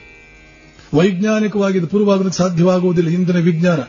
I am one of the proudest men ever born on this earth. I praise my pride to my ancestry. I am proud to say I belong to such a race of rishis, such a line of rishis, whose discoveries are so grand, so wonderful, before which the modern science appears simply as an echo. ಆಧುನಿಕ ವಿಜ್ಞಾನ ಯಾವುದರ ಮಿಂದ ಒಂದು ಪ್ರತಿಧ್ವನಿ ಅಂತ ಕಾಣುತ್ತೋ ಆ ಪರಂಪರೆಗೆ ಸೇರಿದವನು ನಾನು, ಆ ಹೆಮ್ಮೆ ನನಗಿದೆ. ಹೀಗೆ ವಿವೇಕಾನಂದರಲ್ಲಿ ಗರ್ಜನೆ ಮಾಡಿದರು. ಅದಕ್ಕಿಂತ 50 ವರ್ಷಗಳು ವಿವೇಕಾನಂದರ ಕಾಲದಲ್ಲೇ ಮೆಡ್ರಾಸ್ನಲ್ಲಿ ವೇದಗಳು ಒಂದು ಬಂಡಲ್ ಆಫ್ ಸೂಪರ್ಸ್ಟಿಷನ್ಸ್ ಅಂತ ಹೇಳಿರಬೇಕಾದ್ರೆ 50 ವರ್ಷಗಳ ಹಿಂದೆ, 60 ವರ್ಷಗಳ ಹಿಂದೆ ಇನ್ನು ಎಂಥ ಭಾವನೆ ಇತ್ತು ಅಂತ ಅನ್ನೋದನ್ನ ಇದು ಯೋಚನೆ ಮಾಡಿ. 1836ರಲ್ಲಿ ಇಂಗ್ಲಿಷ್ ಶಿಕ್ಷಣ ತಂದು ಭಾರತೀಯರನ್ನು ಪರಿವರ್ತಿಸಬೇಕು ಅಂತ ಯೋಚನೆ ಮಾಡ್ತಾ ಇದ್ದಂತ ಅದೇ ವರ್ಷ 1836ರಲ್ಲಿ ರಾಮಕೃಷ್ಣರು ಹುಟ್ಟಿ ಆ ಸವಾಲನ್ನು ತಗೊಂಡು, ಇಲ್ಲ, ಭಾರತೀಯ ಪರಂಪರೆ ಶಕ್ತಿಯಿಂದ ಕೂಡಿದೆ, ಸತ್ವದಿಂದ ಕೂಡಿದೆ ಅಂತ ಜಗತ್ತಿಗೆ ತೋರಿಸೋದಕ್ಕೆ ಅದೇ ವರ್ಷ ಹುಟ್ಟಿದ್ರೇನೋ ಅನ್ನೋ ರೀತಿಯಲ್ಲಿದೆ. ಹೀಗೆ ರಾಮಕೃಷ್ಣರ ಅನುಭವಗಳಿಂದ ನಮ್ಗೆ ಸಿಗ್ತಾ ಇದೆ. ಭಾರತೀಯ ಶಾಸ್ತ್ರಗಳು ಹೇಳ್ತಾ ಇದೆ, ಪರಾಭಕ್ತಿ ಅಂತ ಒಂದು ಬರುತ್ತೆ. ಪರಾಭಕ್ತಿ ಬಂದಾಗ ಮನುಷ್ಯನಲ್ಲಿ ಈ ಲಕ್ಷಣಗಳು ಬರುತ್ತವೆ. ಪ್ರಾರಂಭದಲ್ಲಿ 3 ದಿನಗಳ ಹಿಂದೆ ರಾಮಕೃಷ್ಣರ ಸಾಧನಾ ವಿಧಾನವನ್ನು ಕುರಿತು ಹೇಳ್ತಾ ಇದ್ದೆ. ಭಕ್ತಿಯಲ್ಲಿ 2-3 ವಿಧದ ಭಕ್ತಿ ಇದೆ. ವೈಧಿ ಭಕ್ತಿ ಅಂದ್ರೆ ವಿಧಿವತ್ತಾಗಿ ಪೂಜೆ ಪುನಸ್ಕಾರಾದಿಗಳನ್ನು ಮಾಡುವಾಗ ಯಾವ ಯಾವ ನಿಯಮಗಳನ್ನು ಅನುಸರಿಸಬೇಕು ಅನ್ನೋದು ವೈಧಿ ಭಕ್ತಿ. ಹಾಗೇನೆ ಗೌಣಿ ಭಕ್ತಿ ಅಂತ ಒಂದಿದೆ. ಇಲ್ಲಿ ಲೆಕ್ಕ ಇಡುವಂತದ್ದು. ಜಪ ಮಾಡುವ ಸಾಧಕ ಇವತ್ತು 10,000 ಜಪ ಮಾಡ್ತೇನೆ, ಇವತ್ತು 5,000 ಜಪ ಮಾಡ್ತೇನೆ, ಇವತ್ತು 15,000 ಜಪ ಮಾಡ್ತೇನೆ ಅಂತ ಲೆಕ್ಕ ಇಟ್ಟು ಸಾಧನೆ ತೊಡಗುತ್ತಾನೆ. ಯಾವಾಗ ಈ ರೀತಿಯ ಸಾಧನೆ ಪಕ್ವತೆಯನ್ನು ಮುಟ್ಟುತ್ತೋ, ಒಂದು ಮಟ್ಟವನ್ನು ಮುಟ್ಟಿ ಸಾಧಕನಾದವನ ಒಳಗಡೆ ಶುದ್ಧತೆ ಬಂದು ಭಗವಂತನ ಕಡೆಗೆ ಆಕರ್ಷಿತನಾಗುತ್ತಾನೋ, ಯಾವ ರೀತಿಯ ಆಕರ್ಷಣೆ, ಯಾವ ಮಟ್ಟಕ್ಕೆ ಆಕರ್ಷಿತನಾಗಬೇಕು ಅಂತ ಮೊನ್ನೆ ನಾನು ಹೇಳಿದ್ದೆ. ಬಹಳಷ್ಟು ವರ್ಷಗಳಿಂದ ಮಕ್ಕಳಿಲ್ಲದೆ ಮಕ್ಕಳನ್ನು ಪಡೆದುಕೊಂಡಂತ ವ್ಯಕ್ತಿಯೊಬ್ಬಳು, ತಾಯಿಯೊಬ್ಬಳು ಮಗುವನ್ನು ಕಳೆದುಕೊಂಡ್ರೆ ಅವಳ ಪರಿತಾಪ ಹೇಗಿರುತ್ತೆ, ಅವಳ ವ್ಯಾಕುಲತೆ ಹೇಗಿರುತ್ತೆ. ಆ ರೀತಿ ಭಗವಂತನ ಬೇಕು ನನಗೆ ಅಂತ ಆತ ಆಕರ್ಷಿತನಾದರೆ, ಇದನ್ನೇ ಪ್ರಹ್ಲಾದ, ಭಕ್ತರಲ್ಲಿ ಅಗ್ರಗಣ್ಯನಾದ ಪ್ರಹ್ಲಾದ ಹೇಳ್ತಾನೆ, ಹೇ ನರಸಿಂಹ, ನಿನಗೆ ಯಾವ ವರ ಬೇಕು ಅಂತ ನರಸಿಂಹ ಕೇಳಿದಾಗ ಹೇಳ್ತಾನೆ, ಅವಿವೇಕಿಗಳಿಗೆ ಪ್ರಾಪಂಚಿಕ ವಿಷಯಗಳಲ್ಲಿ ಎಂಥ ಆಸಕ್ತಿ ಇದೆಯೋ ಅಂಥ ಆಸಕ್ತಿಯನ್ನು ನನಗೆ ನಿನ್ನ ಕಡೆಗೆ ಕೊಡು ಅಂತ ಪ್ರಹ್ಲಾದ ಹೇಳ್ತಾನೆ. ಅವಿವೇಕಿಗಳಿಗೆ ಪ್ರಾಪಂಚಿಕ ವಿಷಯಗಳ ಕಡೆಗೆ ಎಂಥ ಆಸಕ್ತಿ ಇದೆಯೋ ಅಂಥ ಆಸಕ್ತಿಯನ್ನು ನನಗೆ ನಿನ್ನ ಕಡೆಗೆ ಬರುವಂತೆ ಮಾಡು. ಇದನ್ನೇ ಮುಂದುವರಿಸಿ ಶ್ರೀರಾಮಕೃಷ್ಣರು ಒಂದು ರೀತಿಯ ಸ್ಪಷ್ಟ ಚಿತ್ರ ನಮ್ಮ ಮುಂದೆ ಕೊಡ್ತಾರೆ. ಈ ಪರಾಭಕ್ತಿ ಬರುವ ಕಾಲದಲ್ಲಿ ಮನುಷ್ಯನಿಗೆ ಭಗವಂತನ ಕಡೆಗೆ, ಭಕ್ತನಿಗೆ, ಸಾಧಕನಿಗೆ ಭಗವಂತನ ಕಡೆಗೆ ಒಂದು ಎಳೆತ ಬರುತ್ತೆ. ಹೇಗಿರುತ್ತೆ ಆ ಎಳೆತ ಹೇಳ್ತಾರೆ. 3 ರೀತಿಯ ಮಹಾನ್ ಪ್ರೇಮಗಳನ್ನು ಒಟ್ಟಿಗೆ ಹಾಕಿದ್ರೆ ಹೇಗಿರುತ್ತೋ ಆ ರೀತಿಯ ಪ್ರೇಮ ಒಳಗೆ ಉಂಟಾಗುತ್ತೆ. ಯಾವ ಪ್ರೇಮ? ಮಗುವಿಗೆ, ತಾಯಿಗೆ ತನ್ನ ಮಗುವಿನ ಮೇಲೆ ಇರುವ ಪ್ರೇಮ, ಪತಿವ್ರತೆಗೆ ತನ್ನ ಪತಿಯ ಮೇಲೆ ಇರುವಂತಹ ಪ್ರೇಮ, ಜಿಪುಣನಿಗೆ ಹಣದ ಮೇಲೆ ಇರುವ ಪ್ರೇಮ. ಈ ಮೂರನ್ನು ಒಟ್ಟಿಗೆ ಹಾಕಿದರೆ ಎಂಥ ಆಕರ್ಷಣೆ, ಎಂಥ ಪ್ರೇಮ ಬರುತ್ತೋ, ಆ ಪ್ರೇಮ ಸಾಧಕನಿಗೆ ಒಳಗಾದ, ಅವನಲ್ಲಿ ಉಂಟಾದಾಗ ಇನ್ನು ಇಷ್ಟು ಜಪ ಮಾಡಬೇಕು, ಇಂಥ ವಿಧಿವಿಧಾನಗಳನ್ನು ಅನುಸರಿಸಬೇಕು ಅಂತ ಹೊರಟೋಗ್ಬಿಡುತ್ತೆ. ಆತ ಒಂದು ರೀತಿಯ ಯಾವುದೋ ಒಂದು ಭಾವದಲ್ಲಿ ಕೂತರೆ ನಿಂತರೆ ಭಾವ ಉನ್ಮತ್ತತೆಯಲ್ಲಿ ಸಂಪೂರ್ಣವಾಗಿ ಭಗವದ್ ಭಾವದಲ್ಲಿ ಮುಳುಗಿಬಿಟ್ಟಿರ್ತಾನೆ. ಇನ್ನು ವಿಧಿವತ್ತಾಗಿ ಮೊದಲು ಇದೇ ಪೂಜೆ ಮಾಡಬೇಕು, ಆಮೇಲೆ ಅದನ್ನು ಮಾಡಬೇಕು, ಸ್ನಾನ ಮಾಡಿ ಮಾಡಬೇಕು, ಹಾಗೆ ಮಾಡಬೇಕು, ಹೀಗೆ ಮಾಡಬೇಕು ಅನ್ನೋದು ಹೊರಟೋಗ್ಬಿಡುತ್ತೆ. ಇನ್ನು ಒಂದು ಸಹಜವಾದ ಆತ್ಮೀಯವಾದ ಸಂಬಂಧ ಬಂದ್ಬಿಡುತ್ತೆ, ಭಗವಂತನ ಜೊತೆಗೆ ಆತ್ಮೀಯವಾದ ಸಂಬಂಧ ಬಂದ್ಬಿಡುತ್ತೆ. ಇದು ಮಾಗಿದ ಭಕ್ತಿ. ಇದನ್ನ ಭಕ್ತಿಶಾಸ್ತ್ರಗಳು ಕರೆಯುತ್ತವೆ ಅನುರಾಗ ಅಥವಾ ರಾಗಾನುಗ ಭಕ್ತಿ. ರಾಗಾನುಗ ಭಕ್ತಿ ಅಥವಾ ಅನುರಾಗ ಇದು ಬಂತು ಅಂತಂದ್ರೆ ಶ್ರೀರಾಮಕೃಷ್ಣ ಹೇಳ್ತಾರೆ, ಭಗವಂತನೇ ನಿನ್ನೆಡೆಗೆ ಆಕರ್ಷಿತನಾಗ್ಬಿಡ್ತಾನೆ. ಇಷ್ಟು ದಿನ ನೀನು ಪ್ರಯತ್ನ ಪಟ್ಟು ಅವನ ಹತ್ರ ಹೋಗ್ತಾ ಇದ್ದೆ, ಭಗವನ್ ನಾನು ನಿನ್ನ ಹತ್ರ ಬರಬೇಕು, ನನ್ನನ್ನು ದೂರ ಮಾಡಬೇಡ, ನೀನು ನನ್ನಿಂದ ವಂಚಿತನನ್ನಾಗಿ ಮಾಡಬೇಡ, ನನಗೆ ಸಿಗಬೇಕು, ನಿನ್ನಿಂದ ವಿಮುಖನಾಗುವಂತೆ ಮಾಡಬೇಡ ಅನ್ನುವ ಪ್ರಾರ್ಥನೆ ಇಷ್ಟು ದಿನ ಭಕ್ತನ ಬಾಯಿನಲ್ಲಿ ಬರ್ತಾ ಇರುತ್ತೆ. ಆದರೆ ಈ ಅನುರಾಗ ಅನ್ನುವಂತಹದ್ದು ಉಂಟಾದಾಗ ಇನ್ನು ನೀನು ಅವನನ್ನು ಕೇಳೋದಿರ್ಲಿ, ಅವನೇ ನಿನ್ನೆಡೆಗೆ ಆಕರ್ಷಿತನಾಗ್ಬಿಡ್ತಾನೆ. ಬಹುಶಃ ಇದಕ್ಕೆ ಇರಬೇಕು. ಕೃಷ್ಣ ಒಂದು ಸಲ ನಾರದನಿಗೆ ಹೇಳ್ತಾನೆ, ನೋಡು ನಾರದ, ಜನ ಮುಕ್ತಿಯನ್ನು ಕೇಳಿದ್ರೆ ನಾನು ಸುಲಭವಾಗಿ ಕೊಟ್ಟು ಬಿಡ್ತೇನೆ, ಆದರೆ ಭಕ್ತಿಯನ್ನು ಕೇಳಿದ್ರೆ ಬಹಳ ನಾನು ಯೋಚನೆ ಮಾಡಿ ಕೊಡ್ತೇನೆ, ಬಹಳ ಯೋಚಿಸಿ ಕೊಡ್ತೇನೆ. ಭಕ್ತಿಯನ್ನು ಕೇಳಿದ್ರೆ ಮುಕ್ತಿ ಕೇಳ್ತಾರೋ ಅವ್ರಿಗೆ ತಕ್ಷಣ ಕೊಟ್ಟು ಬಿಡ್ತೇನೆ. ಕಾರಣ ಏನು? ಯಾರಿಗೆ ನನ್ನಲ್ಲಿ ಅನುರಾಗ ಉಂಟಾಗಿದೆಯೋ, ನನ್ನ ಭಕ್ತನಿಗೆ ನನ್ನಲ್ಲಿ ಅನುರಾಗ ಉಂಟಾಗ್ಬಿಟ್ರೆ ಇನ್ನು ಅವನನ್ನು ಬಿಟ್ಟಿರೋದಕ್ಕೆ ನನ್ನ ಕೈಲಿ ಆಗೋದಿಲ್ಲ. ಅವನು ಹೋದ ಕಡೆಯೆಲ್ಲ ನಾನು ಹೋಗ್ತಾ ಇರಬೇಕು, ಅವನ ಹಿಂದೆನೇ ಇರಬೇಕು, ಒಂದು ನಿಮಿಷವೂ ಇನ್ನು ಅವನನ್ನು ನಾನು ಬಿಟ್ಟಿರೋದಕ್ಕಾಗೋದಿಲ್ಲ. ಶ್ರೀರಾಮಕೃಷ್ಣರು ಇಷ್ಟು ದಿನಗಳ ಸಾಧನೆಯ ನಂತರ ಈಗ ಈ ರೀತಿಯ ಒಂದು ಅನುರಾಗ ಅನ್ನುವಂತ ಒಂದು ಸ್ಥಿತಿಗೆ ಬಂದಿದ್ದಾರೆ. ಈಗಲೂ ಕೂಡ ಕೆಲವು ಸಂದರ್ಭಗಳಲ್ಲಿ ಪೂಜೆ ಮಾಡ್ತಾರೆ, ಆದರೆ ಆ ಪೂಜೆಗೆ ಯಾವುದೇ ವಿಧಿ ಇಲ್ಲ. ನೈವೇದ್ಯವನ್ನು ತಗೊಂಡು ಆ ಶಿಲ್ಪ, ಭಗವಂತನ ಮೂರ್ತಿ, ಅದರ ಬಾಯಿಗೆ ಇಡೋದಕ್ಕೆ ಹೋಗ್ತಾ ಇದ್ದಾರೆ. ಏಕೆ ಅಂತಂದ್ರೆ ಸ್ಪಷ್ಟವಾಗಿ ಆ ದಿವ್ಯ ಮೂರ್ತಿ, ಶಿಲಾ ಮೂರ್ತಿ, ರಾಮಕೃಷ್ಣ ಹೇಳ್ತಾರೆ, ಅದು ಒಂದು ದಿನ ನನಗೆ ಸ್ಪಷ್ಟವಾಗಿ ತನ್ನ ಕಣ್ಣುಗಳಲ್ಲಿ ನನ್ನನ್ನು ನೋಡುವುದು, ಸಂಪೂರ್ಣವಾಗಿ ಚಿನ್ಮಯ ಮೂರ್ತಿಯಾಗುವಂತೆ ಜೀವ ಸಮೇತವಾದಂತಹ ಒಂದು ಮೂರ್ತಿ ಜಗನ್ಮಾತೆ ಅಲ್ಲಿ ನಿಂತಿರುವಂತೆ ಒಂದು ದಿನ ನನಗೆ ಗೋಚರವಾಯಿತು. ಆಮೇಲೆ ನಾನು ಧ್ಯಾನಕ್ಕೆ ಕುಳಿತರೆ ಹಲವಾರು ಅನುಭವಗಳಾಗ್ತಾ ಬಂತು. ಮಿಣುಕು ಹುಳುಗಳಂತೆ ಜ್ಯೋತಿ ಕಾಣುವುದಕ್ಕೆ ಪ್ರಾರಂಭವಾಯಿತು. ಆಮೇಲೆ ಬೆಳ್ಳಿ ಕರಗಿ ದಿಗಂತದಿಂದ ಉನ್ನತ ಮಟ್ಟ ಇಡೀ ಆಕಾಶವನ್ನೇ ಕರಗಿಸುವಂತ ಒಂದು ಆ ಬಿಳಿ ಬಣ್ಣದ ಶ್ವೇತವರ್ಣದ ಅದ್ಭುತವಾದ ಒಂದು ಪ್ರಭೆ ನಭೋಮಂಡಲವನ್ನೆಲ್ಲ ವ್ಯಾಪಿಸಿದ್ರೆ ಹೇಗಿರುತ್ತೋ ಅಂಥದ್ದು ಒಂದು ಅನುಭವ ಆಗಿತ್ತು. ಹೀಗೆ ಅನುಭವಗಳು ಆಗ್ತಾ ಜಗನ್ಮಾತೆ ಚಿನ್ಮಯ ಮೂರ್ತಿಯಂತೆ ನನಗೆ ಕಾಣುವುದಕ್ಕೆ ಪ್ರಾರಂಭವಾಯಿತು. ಇನ್ನು ನೋಡಿದೆ, ಒಂದು ದಿನ ದಾರ ಇಟ್ಟು ಅವಳ ಮೂಗಿನ ಹೊಳ್ಳಿಯಲ್ಲಿ ಕೆಳಗಡೆ ದಾರ ಇಟ್ಟು ನೋಡಿದೆ, ಅವಳು ಉಸಿರಾಡುವುದು, ದಾರ ಅಲಗಾಡುವುದನ್ನು ಕಂಡೆ. ನನ್ನ ಪಾಲಿಗೆ ಇದು ಚಿನ್ಮಯ ಮೂರ್ತಿಯಾಯಿತು. ಸ್ವಲ್ಪ ಮನಸ್ಸಿಗೆ ಉಪಶಮನವಾಯಿತು, ಮನಸ್ಸಿಗೆ ಒಂದು ಸ್ವಲ್ಪ ಮಟ್ಟಿಗೆ ಸಮಾಧಾನವಾದಂತೆ ಆಯಿತು. ಇದೆಲ್ಲ ಶ್ರೀರಾಮಕೃಷ್ಣರ ಈ ಎರಡನೇ ಅವಧಿಯಲ್ಲಿ 4 ವರ್ಷದ ಒಂದು ಸಾಧನಾ ಜೀವನ ಏನಿದೆಯಲ್ಲ, ಇದರಲ್ಲಿ ನಾವು ಕಾಣುವಂತ ಅದ್ಭುತವಾದಂತಹ ಕೆಲವು ವಿಷಯಗಳು. ಹೀಗೆ ಸಾಧನೆ ಹೇಳ್ತಾರೆ. ಇನ್ನು ಮೇಲೆ ಸ್ವಲ್ಪ ಹೆಚ್ಚು ಕಡಿಮೆ ದಿನದ ಬಹುಭಾಗ ಜಗನ್ಮಾತೆ ಯಾವುದೋ ಒಂದು ರೀತಿಯಲ್ಲಿ ದೇವದೇವತೆಗಳ ಮೂರ್ತಿಗಳ ದರ್ಶನವಾಗುವುದಕ್ಕೆ ಪ್ರಾರಂಭವಾಯಿತು.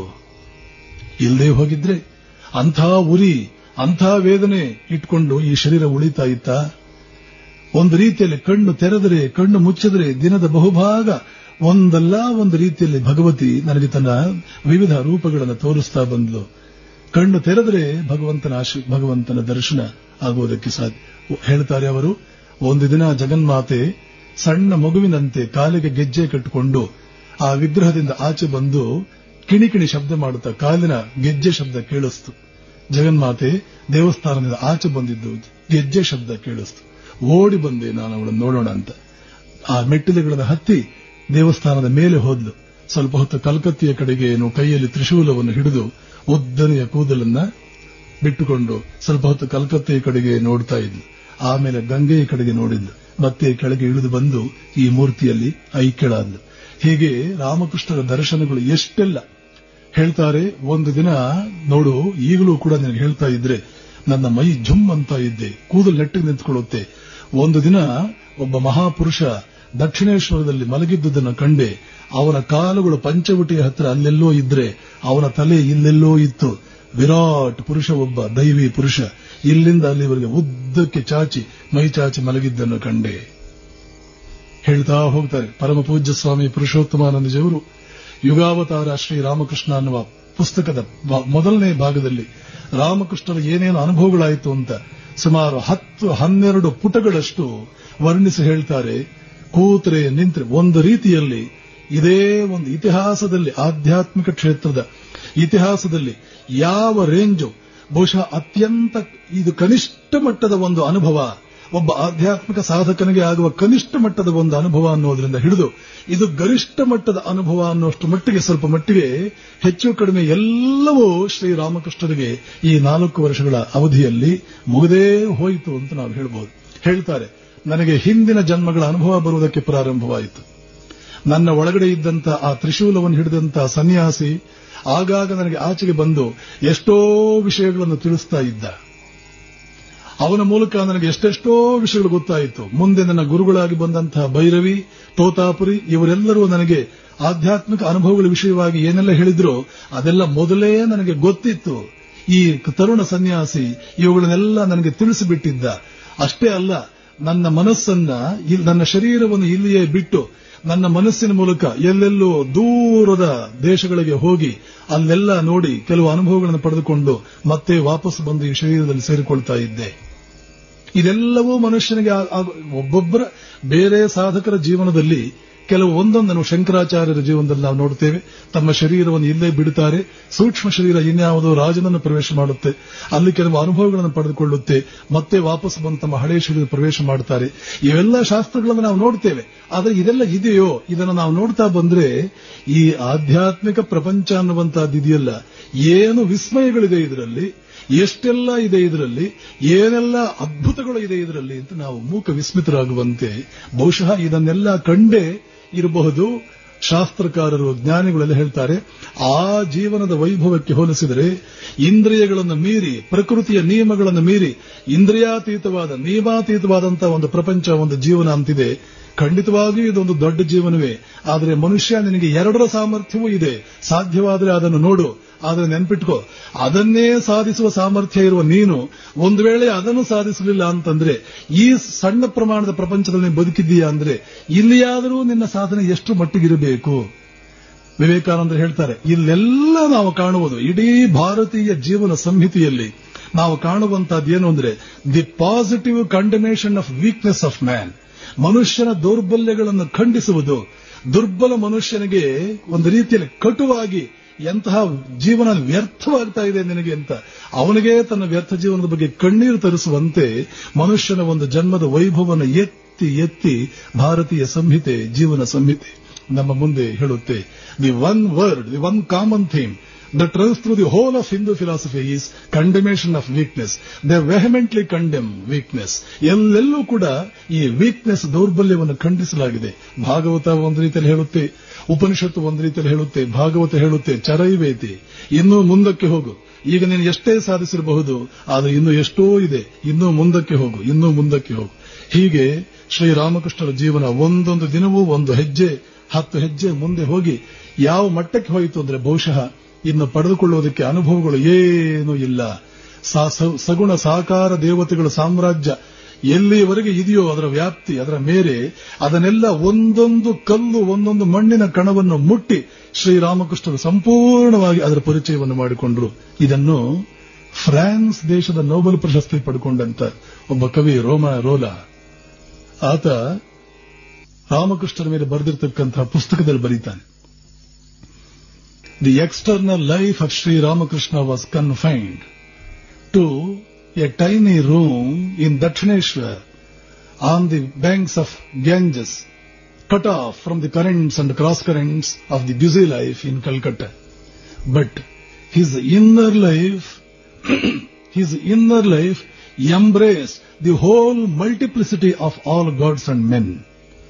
ರಾಮಕೃಷ್ಣರ ಹೊರಗಿನ ಜೀವನ, ಈ ಬಹಳ ನಾಗರಿಕತೆಯಿಂದ ಕೂಡಿರತಕ್ಕಂತಹ ಕಲ್ಕತ್ತೆಯ ಈ ಬಹಳ ಬ್ಯುಸಿ ಜೀವನ, ಬಹಳ ನಿರಂತರ ಕ್ರಿಯೆಗಳಲ್ಲಿ ಕೂಡಿರತಕ್ಕಂಥ ಕಲ್ಕತ್ತೆಯ ಆ ಜೀವನ, ನಾಗರಿಕತೆಯ ಜೀವನದಿಂದ ಅವರ ಬಾಹ್ಯ ಜೀವನ ಅಲ್ಲಿಂದ ಅದಕ್ಕೆ ಸಂಬಂಧವೇ ಇಲ್ಲದಂತೆ ಅದರಿಂದ ಎಲ್ಲಾ ಸಂಬಂಧಗಳನ್ನು ಕಡಿದುಕೊಂಡು ಗಂಗೆಯ ತೀರದ ಒಂದು ಸಣ್ಣ ಕೋಣೆಯಲ್ಲಿ ಆ ಕೋಣೆಗೆ ಸೀಮಿತವಾದಂತ ಸಾಮಾನ್ಯ ಮನುಷ್ಯನ ಜೀವನದಂತೆ ಅವರ ಊಟ ಬಟ್ಟೆಗಳು ಅವರ ಮಾತು ಕಥೆಗಳು ಆ ಬಾಹ್ಯ ಜೀವನ ಇತ್ತು. ಆದರೆ ಅವರ ಒಳಗಡೆ ಒಂದು ಪ್ರಪಂಚ ಇದೆ, ಅವರ ಒಳಗಡೆ ಒಂದು ಅನುಭವಗಳು ಅಂತಾಗ್ತಾ ಇದೆ. ಆ ಜೀವನ ಇಡೀ ಮಾನವ ಜಗತ್ತು, ಇಡೀ ದೇವತೆಗಳ ಜಗತ್ತು ಇವೆರಡನ್ನು ಸಂಪೂರ್ಣವಾಗಿ ತನ್ನಲ್ಲಿ ಅಡಗಿಸಿಕೊಂಡು ಬಿಟ್ಟಿತ್ತು. ಇಡೀ ದೇವತೆಗಳ ಜಗತ್ತನ್ನ, ಇಡೀ ಮಾನವ ಜಗತ್ತನ್ನ ಸಂಪೂರ್ಣವಾಗಿ ತನ್ನಲ್ಲಿ ಐಕ್ಯಗೊಳಿಸಿಕೊಂಡಿತ್ತು. ಬ್ಯೂಟಿಫುಲ್ ಆಗಿ ಇದಕ್ಕಿಂತಲೂ ಸುಂದರವಾಗಿ ಶ್ರೀರಾಮಕೃಷ್ಣರ ಜೀವನವನ್ನ, ಅವರ ಸಾಧನೆಯನ್ನ ಬಹುಶಃ ಸೋದರಿ ನಿವೇದಿತಾ ಮತ್ತು ಸ್ವಾಮಿ ವಿವೇಕಾನಂದ ಹೇಳಿದಾಗೆ Sri Ramakrishna's life is a living commentary of the spiritual practices of 300 million Indians for 2000 years. Ramakrishna's life is a living commentary written for the spiritual life of 300 millions of Indians that ran through a period of 2000 years ಅಂತ ವಿವೇಕಾನಂದ ಹೇಳ್ತಾರೆ. ಸ್ವಾಮಿ ಶ್ರೀ ರಾಮಕೃಷ್ಣ ಪರಮಹಂಸರ ಜೀವನ ಅಂತಂದ್ರೆ 2000 ವರ್ಷಗಳ ಕಾಲ 300 million ಭಾರತೀಯರು ಏನೇನು ಆಧ್ಯಾತ್ಮಿಕ ಸಾಧನೆಗಳನ್ನು ಮಾಡಿದರೋ ಅದೆಲ್ಲದರ ಸಂಗ್ರಹ ರೂಪ.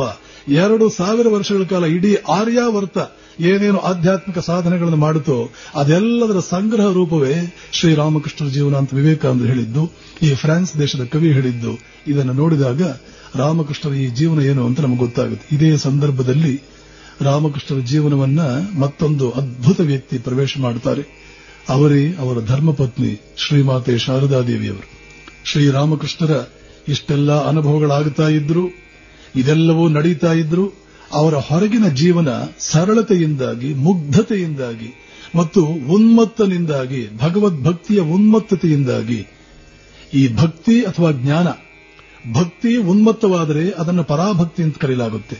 ಜ್ಞಾನ ಉನ್ಮತ್ತವಾಗಿ ಹೊರಗಡೆಗೆ ತಳ್ಳಿಕೊಂಡು ಆಚೆಗೆ ಬಂದರೆ, ಕೆರೆ ಒಡೆದು ಆಚೆಗೆ ನೀರು ನುಗ್ಗಿದಂತೆ ಒಳಗಡೆ ಭಾವನೆಗಳು ಭಕ್ತನಿಗೆ ಆಚೆಗೆ ಬಂದರೆ ಅದು ಉನ್ಮತ್ತ ಭಕ್ತಿ, ಜ್ಞಾನಿಗೆ ಆಚೆ ಬಂದರೆ ಅದು ಒಂದು ರೀತಿಯ ಬ್ರಹ್ಮಜ್ಞಾನ. ಇವೆರಡರಲ್ಲೂ ಕೂಡ ಉನ್ಮತ್ತತೆ ಎನ್ನುವಂತಹದ್ದು ಬರುತ್ತೆ. ಈ ಸ್ಥಿತಿಯನ್ನು ಒಬ್ಬ ಸಾಧಕ ಮುಟ್ಟಿದ್ರೆ ಅವನು ಹೇಗಿರ್ತಾನೆ? ಶಂಕರಾಚಾರ್ಯರು ತಮ್ಮ ಪುಸ್ತಕದಲ್ಲಿ ಬಹಳ ಅದ್ಭುತವಾಗಿ ಹೇಳ್ತಾರೆ. ಹೇಗಿರ್ತಾನೆ ಈ ವ್ಯಕ್ತಿ? ಅವರು ಹೇಳ್ತಾರೆ, ದಿಗಂಬರೋವ, ಕೆಲವೊಮ್ಮೆ ಬಟ್ಟೆಯೆಲ್ಲ ಕಳಚಿ ನಗ್ನನಾಗಿ ನಿಂತ್ಕೊಂಡು ಬಿಡ್ತಾನೆ. ಒಂದೇ ಕಡೆ ನೋಡ್ತಾ ಇದ್ರೆ 3-4 ಗಂಟೆಗಳ ಕಾಲ ಒಂದು ಮರದ ತುಂಡಿನಂತೆ ಒಂದೇ ಕಡೆ ನಿಂತು ಬಿಟ್ಟಿರ್ತಾನೆ. ದೂರದ ಯಾವುದೋ ಒಂದು ವಸ್ತುವಿನ ಮೇಲೆ ನೆಟ್ಟ ದೃಷ್ಟಿ ಇಟ್ಬಿಟ್ರೆ ಹೊರ ಪ್ರಪಂಚದ ಪರಿವೆಯೇ ಅವನಿಗಿರೋದಿಲ್ಲ. ದಿಗಂಬರೋವ.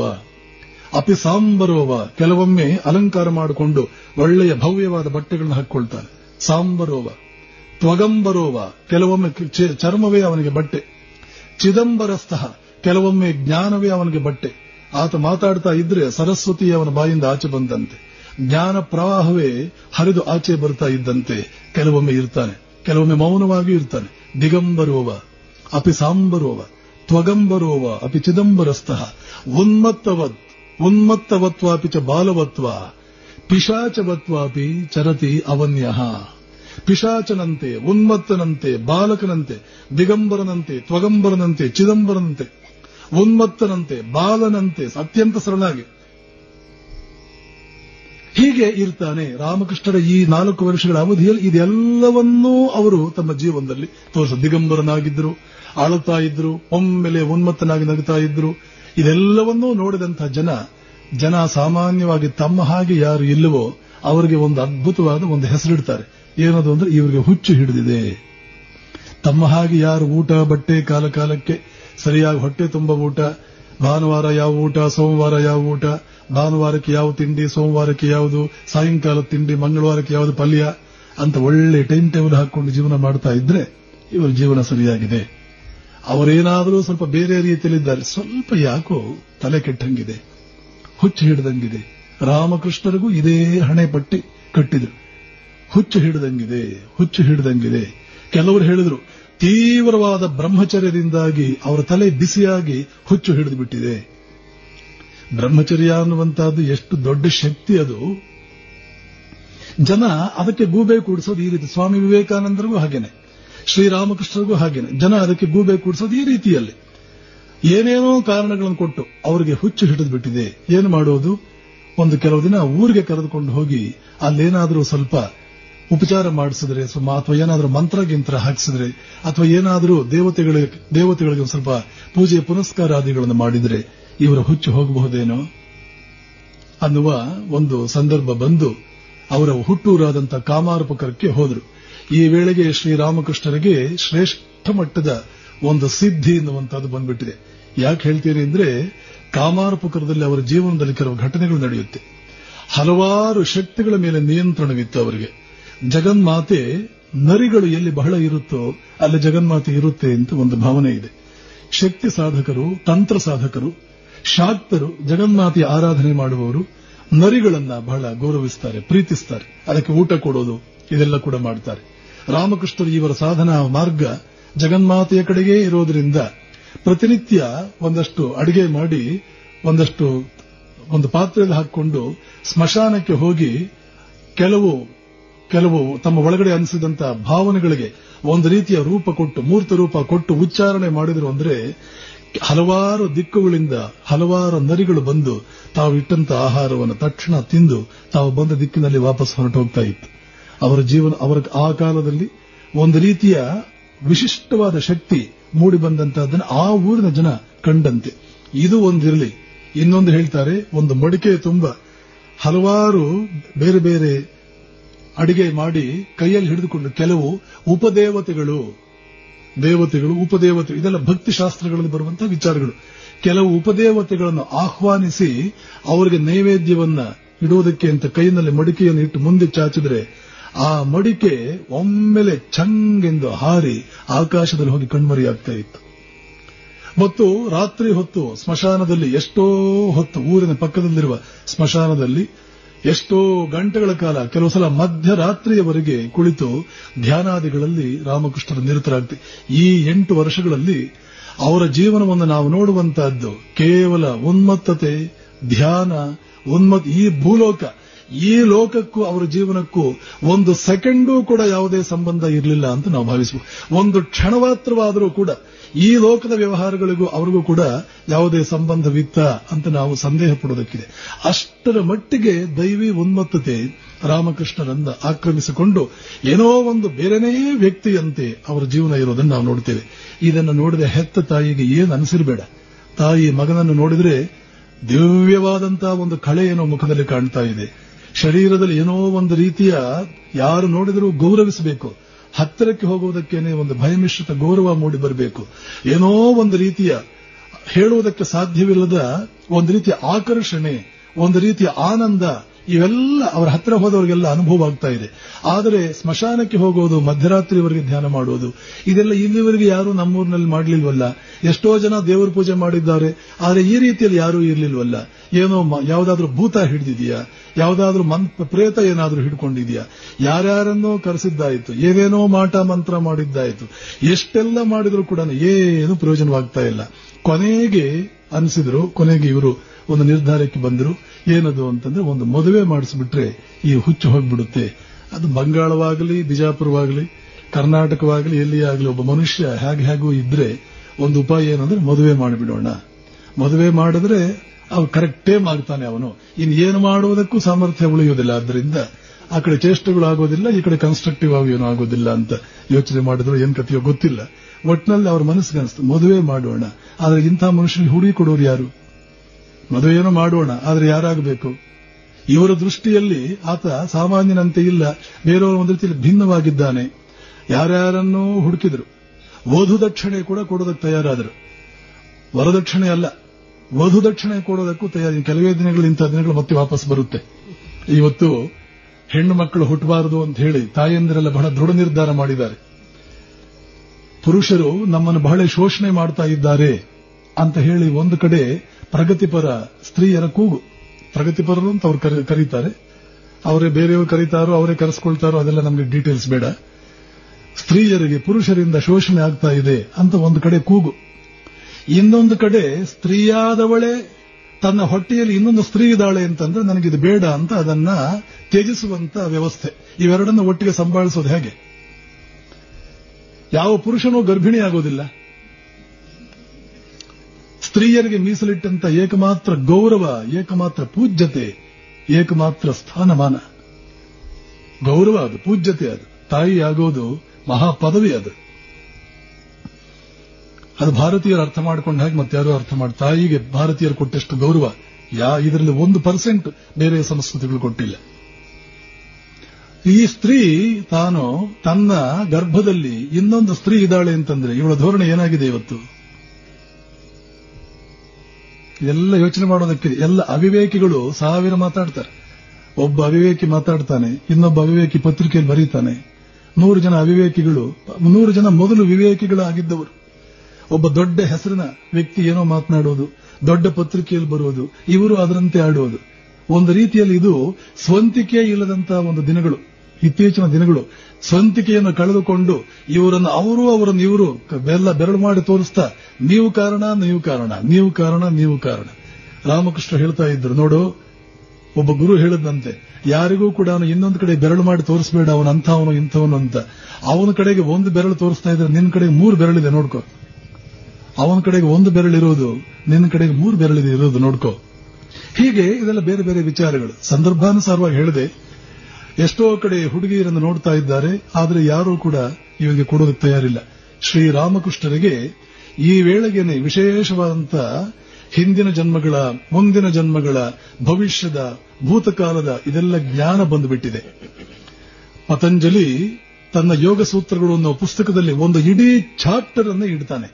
ಮನುಷ್ಯನಾದವನು ಆಧ್ಯಾತ್ಮಿಕ ಸಾಧಕನಾಗಿ ಮುಂದುವರಿಯುತ್ತಾ ಕೆಲವು ಇಂದ್ರಿಯಾತೀತ ಶಕ್ತಿಗಳು ಅವನಲ್ಲಿ ಹೇಗೆ ಮೂಡಿ ಬರುತ್ತವೆ.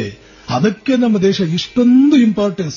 ದೇವರ ಪೂಜೆಗೆ ಒಂದೊಂದು ಬೀದಿನಲ್ಲೂ 4 ದೇವಸ್ಥಾನಗಳು, ಒಂದೊಂದು ಮನೆಯಲ್ಲೂ ಒಂದು ದೇವರ ಕೋಣೆ, ಪ್ರತಿ ಮನೆಯಲ್ಲೂ ದೇವರ ಪೂಜೆ ಆಗಬೇಕು. ಒಂದು ವರ್ಷದಲ್ಲಿ 365 ದಿನದಲ್ಲಿ 65 ಹಬ್ಬಗಳು, ಇನ್ನೂ ಸಾಧ್ಯವಿದ್ರೆ ಇನ್ನೂ ಸೋಮವಾರ, ಮಂಗಳವಾರ, ಬುಧವಾರ. ಇಷ್ಟೆಲ್ಲ ಮಾಡಿದ್ದು ಏಕೆ ಅಂತಂದ್ರೆ ಅತ್ಯಂತ ಸುಲಭವಾಗಿ ಅತ್ಯಂತ ಉನ್ನತ ಮಟ್ಟದ ಶಕ್ತಿಗಳನ್ನು ಪಡೆದುಕೊಳ್ಳುವುದಕ್ಕಿರುವ ಸರಳ ಏಕಮೇವ ಉಪಾಯ ಮನುಷ್ಯ ಸ್ವಲ್ಪ ಗಂಭೀರವಾಗಿ ಈ ಆಧ್ಯಾತ್ಮಿಕ ಜೀವನ ತಗೊಳ್ಳೋದು. ಒಂದು ನಿಮಿಷವೂ ಕೂಡ ಆಧ್ಯಾತ್ಮಿಕ ದಿಕ್ಕಿನಲ್ಲಿ ಪ್ರಾಮಾಣಿಕವಾಗಿ ನಾವು ಜೀವನವನ್ನು ಕಳೆದಿದ್ದೇ ಆದರೆ ಒಂದು ಕ್ಷಣವೂ ವೇಸ್ಟ್ ಆಯಿತು ಅಂತ ನಾವು ಭಾವಿಸಬೇಕಾದ ಅವಶ್ಯಕತೆ ಇಲ್ಲ ಅಂತ ಕೃಷ್ಣ ಭಗವದ್ಗೀತೆಯಲ್ಲಿ ಸ್ಪಷ್ಟವಾಗಿ ಹೇಳ್ತಾನೆ. ನಹಿ ಕಲ್ಯಾಣ ಕೃತ್ ಕಶ್ಚಿತ್ ದುರ್ಗತಿಂ ತಾತ ಗಚ್ಚತಿ. ಈ ಆಧ್ಯಾತ್ಮಿಕ ಜೀವನದ ಒಂದು ಕಶ್ಚಿತ್, ಒಂದು ಕಿಂಚಿತ್ತಾದರೂ ಕೂಡ ಮಾಡಿದವನು ಎಂದಿಗೂ ಕೂಡ ತನ್ನ ಜೀವನ ವ್ಯರ್ಥವಾಯಿತು ಅಂತ ಭಾವಿಸಬೇಕಾದ ಅವಶ್ಯಕತೆ ಇರುವುದಿಲ್ಲ. ಹೀಗೆ ಪತಂಜಲಿ ಇಡೀ ಚಾಪ್ಟರ್ ಅನ್ನೇ ಹೇಳ್ತಾನೆ. ಸ್ವಲ್ಪವೇ ಮುಂದುವರೆದರೆ ಮನುಷ್ಯನಿಗೆ ಎಷ್ಟೆಲ್ಲ ಶಕ್ತಿಗಳು ಬರುವುದಕ್ಕೆ ಸಾಧ್ಯವಾಗುತ್ತದೆ. ಇಡೀ ಭೂಗರ್ಭದಲ್ಲಿ ಏನಿದೆ ಅಂತ ತಿಳಿಯಬಲ್ಲ ಸ್ವಲ್ಪ ಮಟ್ಟಿಗೆ ಮುಂದುವರೆದರೆ. ಇದನ್ನ 25 ಪುಸ್ತಕಗಳು, 25 ಲೈಬ್ರರಿ ಜಿಯಾಲಜಿ ಪುಸ್ತಕಗಳನ್ನು ಓದಿದರೂ ನಿಮಗೆ ಗೊತ್ತಾಗುವುದಿಲ್ಲ. ಅಷ್ಟು ಸ್ಪಷ್ಟವಾಗಿ ಇದನ್ನೆಲ್ಲ ತಿಳಿಯಬಲ್ಲ ಭಾರತೀಯ ಜ್ಞಾನಿಗಳು, ಶಂಕರರಾಯ ಮೊದಲಾದವರು, ಇನ್ನೂ ಹಲವಾರು ಕಪಿಲರು ಮೊದಲಾದವರು, ಅವರು ಹೇಳಿರ್ತಕ್ಕಂತಹ ಉಕ್ತಿಗಳು ಹೇಗೆ ಆಧುನಿಕ ವಿಜ್ಞಾನದ ಇವತ್ತಿನ ವಿಚಾರಗಳಿಗೆ ಹೊಂತಾ ಇದೆ. ಅವರು ಯಾವ ಫಿಸಿಕಲ್ ಲ್ಯಾಬೊರೇಟರಿಗೂ ಹೋದವರಲ್ಲ, ಇಂಡಿಯನ್ ಇನ್ಸ್ಟಿಟ್ಯೂಟ್ ಆಫ್ ಸೈನ್ಸ್ಗೆ ಹೋದವರಲ್ಲ, ನ್ಯಾಸಾಗೆ ಹೋದವರಲ್ಲ, ಹಾರ್ವರ್ಡ್ಗೆ ಹೋದವರಲ್ಲ. ಕೇವಲ ಪತಂಜಲಿಯ ಮಾತಿಗೆ ಪುಷ್ಟೀಕರಿಸಿ ಒಳಗಡೆ ಮನಸ್ಸನ್ನ ಅರಿತ ಧ್ಯಾನ ಜೀವನದಿಂದ ಇಷ್ಟೆಲ್ಲ ದೊಡ್ಡ ಜ್ಞಾನವನ್ನ ಅವರಿಗೆ ಪಡೆಯೋದಕ್ಕೆ ಸಾಧ್ಯವಾಯಿತು. ರಾಮಕೃಷ್ಣರಿಗೆ ಹೀಗೆ ವಿಶಿಷ್ಟವಾದ ಶಕ್ತಿಗಳು ಬಂದು ಆವರಿಸಿಕೊಂಡ್ಬಿಟ್ಟಿದೆ.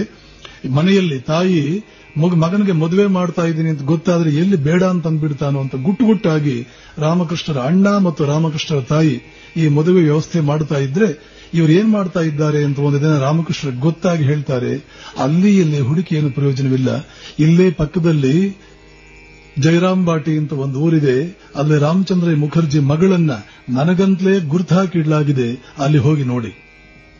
ಇವರೇ ಹೇಳ್ತಾರೆ. ಬಹುಶಃ ಒಂದು ರೀತಿಯಲ್ಲಿ ಹೇಳಬೇಕು ಅಂದ್ರೆ ಇವತ್ತು ಬಹಳಷ್ಟು ಜನ ಹುಡುಗರು ಏನ್ ಮಾಡ್ತಾರೋ ಅದನ್ನ ರಾಮಕೃಷ್ಣರು ಮಾಡಿಬಿಟ್ರು. ಹುಡುಗರನ್ನು ಬೈಬಾರದು ನಾವು.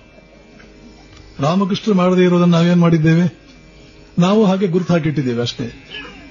ಆದರೆ ಒಂದು ಶ್ರೀರಾಮಕೃಷ್ಣ ಅವರನ್ನು ನೋಡೇ ಇಲ್ಲ. ವ್ಯತ್ಯಾಸ ಇಷ್ಟೇ. ಈಗಿನ ಹುಡುಗರು, ಆಧುನಿಕ ಹುಡುಗರು ಅರ್ಥ ಮಾಡ್ಕೋಬೇಕು. ಶ್ರೀರಾಮಕೃಷ್ಣರು ಇದನ್ನು ದಿವ್ಯ ಜ್ಞಾನದಿಂದ ನೋಡಿದ್ರು. ನೀವು ಯಾವ ಜ್ಞಾನದಿಂದ ನೋಡ್ತೀರಿ? ಅಷ್ಟೇ ಅಲ್ಲ, ಶ್ರೀರಾಮಕೃಷ್ಣರು ತಮ್ಮ ಪತ್ನಿಯ ಜೊತೆ ನಡೆದುಕೊಂಡ್ರಲ್ಲ, ಹಾಗೇನೆ ನೀವು ನಡೆದುಕೊಳ್ಳೋದಾದ್ರೆ ಅವರ ಪತ್ನಿಯನ್ನು ಅಕ್ಷರಶಃ ಜಗನ್ಮಾತೆ ಅಂತ ಪೂಜಿಸಿದರು. ಒಬ್ಬರು ಹರಕತೆ ದಾಸರು ಬಹಳ ಚೆನ್ನಾಗಿ ಹೇಳ್ತಾರೆ. ಕೆಲವರು ಕಾಲೇಜ್ ಹುಡುಗರು ಬಂದು ಅವ್ರ ಹತ್ರ ಹೇಳಿದ್ರಂತೆ, ಏನ್ ಸರ್, ಕೃಷ್ಣ ಗ್ರೂಪ್ ಡ್ಯಾನ್ಸ್ ಮಾಡಲಿಲ್ವಾ? ನಿಮ್ಮ ಹರಕತೆಯಲ್ಲಿ ನಾವೆಲ್ಲ ಗ್ರೂಪ್ ಡ್ಯಾನ್ಸ್ ಮಾಡೋದನ್ನ ಎತ್ತೆತ್ತಿ ಆಡ್ತೀರಿ. ಅವನು ಮಾಡಿದ್ದಾನೆ, ನಾವು ಮಾಡ್ತಾ ಇದೀವಿ, ನಾವೇನ್ ಬೇರೆ ಮಾಡಿದ್ದೀವಿ. ಈ ಹರಕತೆ ದಾಸರು ಹೇಳಿದಂತೆ, ಹೌದಪ್ಪ, ಕೃಷ್ಣ ಗ್ರೂಪ್ ಡ್ಯಾನ್ಸ್ ಮಾಡ್ದ, ನಿಮಗಿಂತ ಜೋರಾಗಿ ಮಾಡ್ದ, ಪಾಪ ನೀವು ವಾರಕ್ಕೆ ಒಂದ್ಸಲ ಮಾಡಿದ್ರೆ ಒಂದ್ ದಿನ ಮಾಡ್ದ.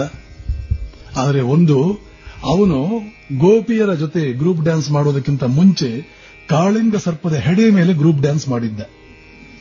ನೀವು ಒಂದು ಸರ್ಪದ ಹೆಡೆ ಮೇಲೆ ಗ್ರೂಪ್ ಡ್ಯಾನ್ಸ್ ಮಾಡಿ ನಿಮ್ಗೆ ಬೇಕಾದವ್ರ ಜೊತೆ ಮಾಡ್ಕೋಬಹುದು. ಹೀಗೆಲ್ಲ ಮಹಾತ್ಮರನ್ನು ಅನುಸರಿಸೋದು ಸುಲಭವಲ್ಲ. ಅವರ ಮಾತಿಗೆ ತಕ್ಕಂತೆ ನಾವು ನಡ್ಕೊಳ್ಬೇಕು. ನಮ್ಮ ಇತಿಮಿತಿಗಳನ್ನು ಅವರು ತಿಳ್ಕೊಂಡಿದ್ದವರು. ಶ್ರೀರಾಮಕೃಷ್ಣ ಹೇಳ್ತಾರೆ, ಇಂಥ ಕಡೆ ಹೋಗಿ ನೋಡಿ. ಆದರೆ ಹುಡುಗಿಗೆ ಇನ್ನೂ 5 ವರ್ಷ, ರಾಮಕೃಷ್ಣರಿಗೆ 23 ವರ್ಷ.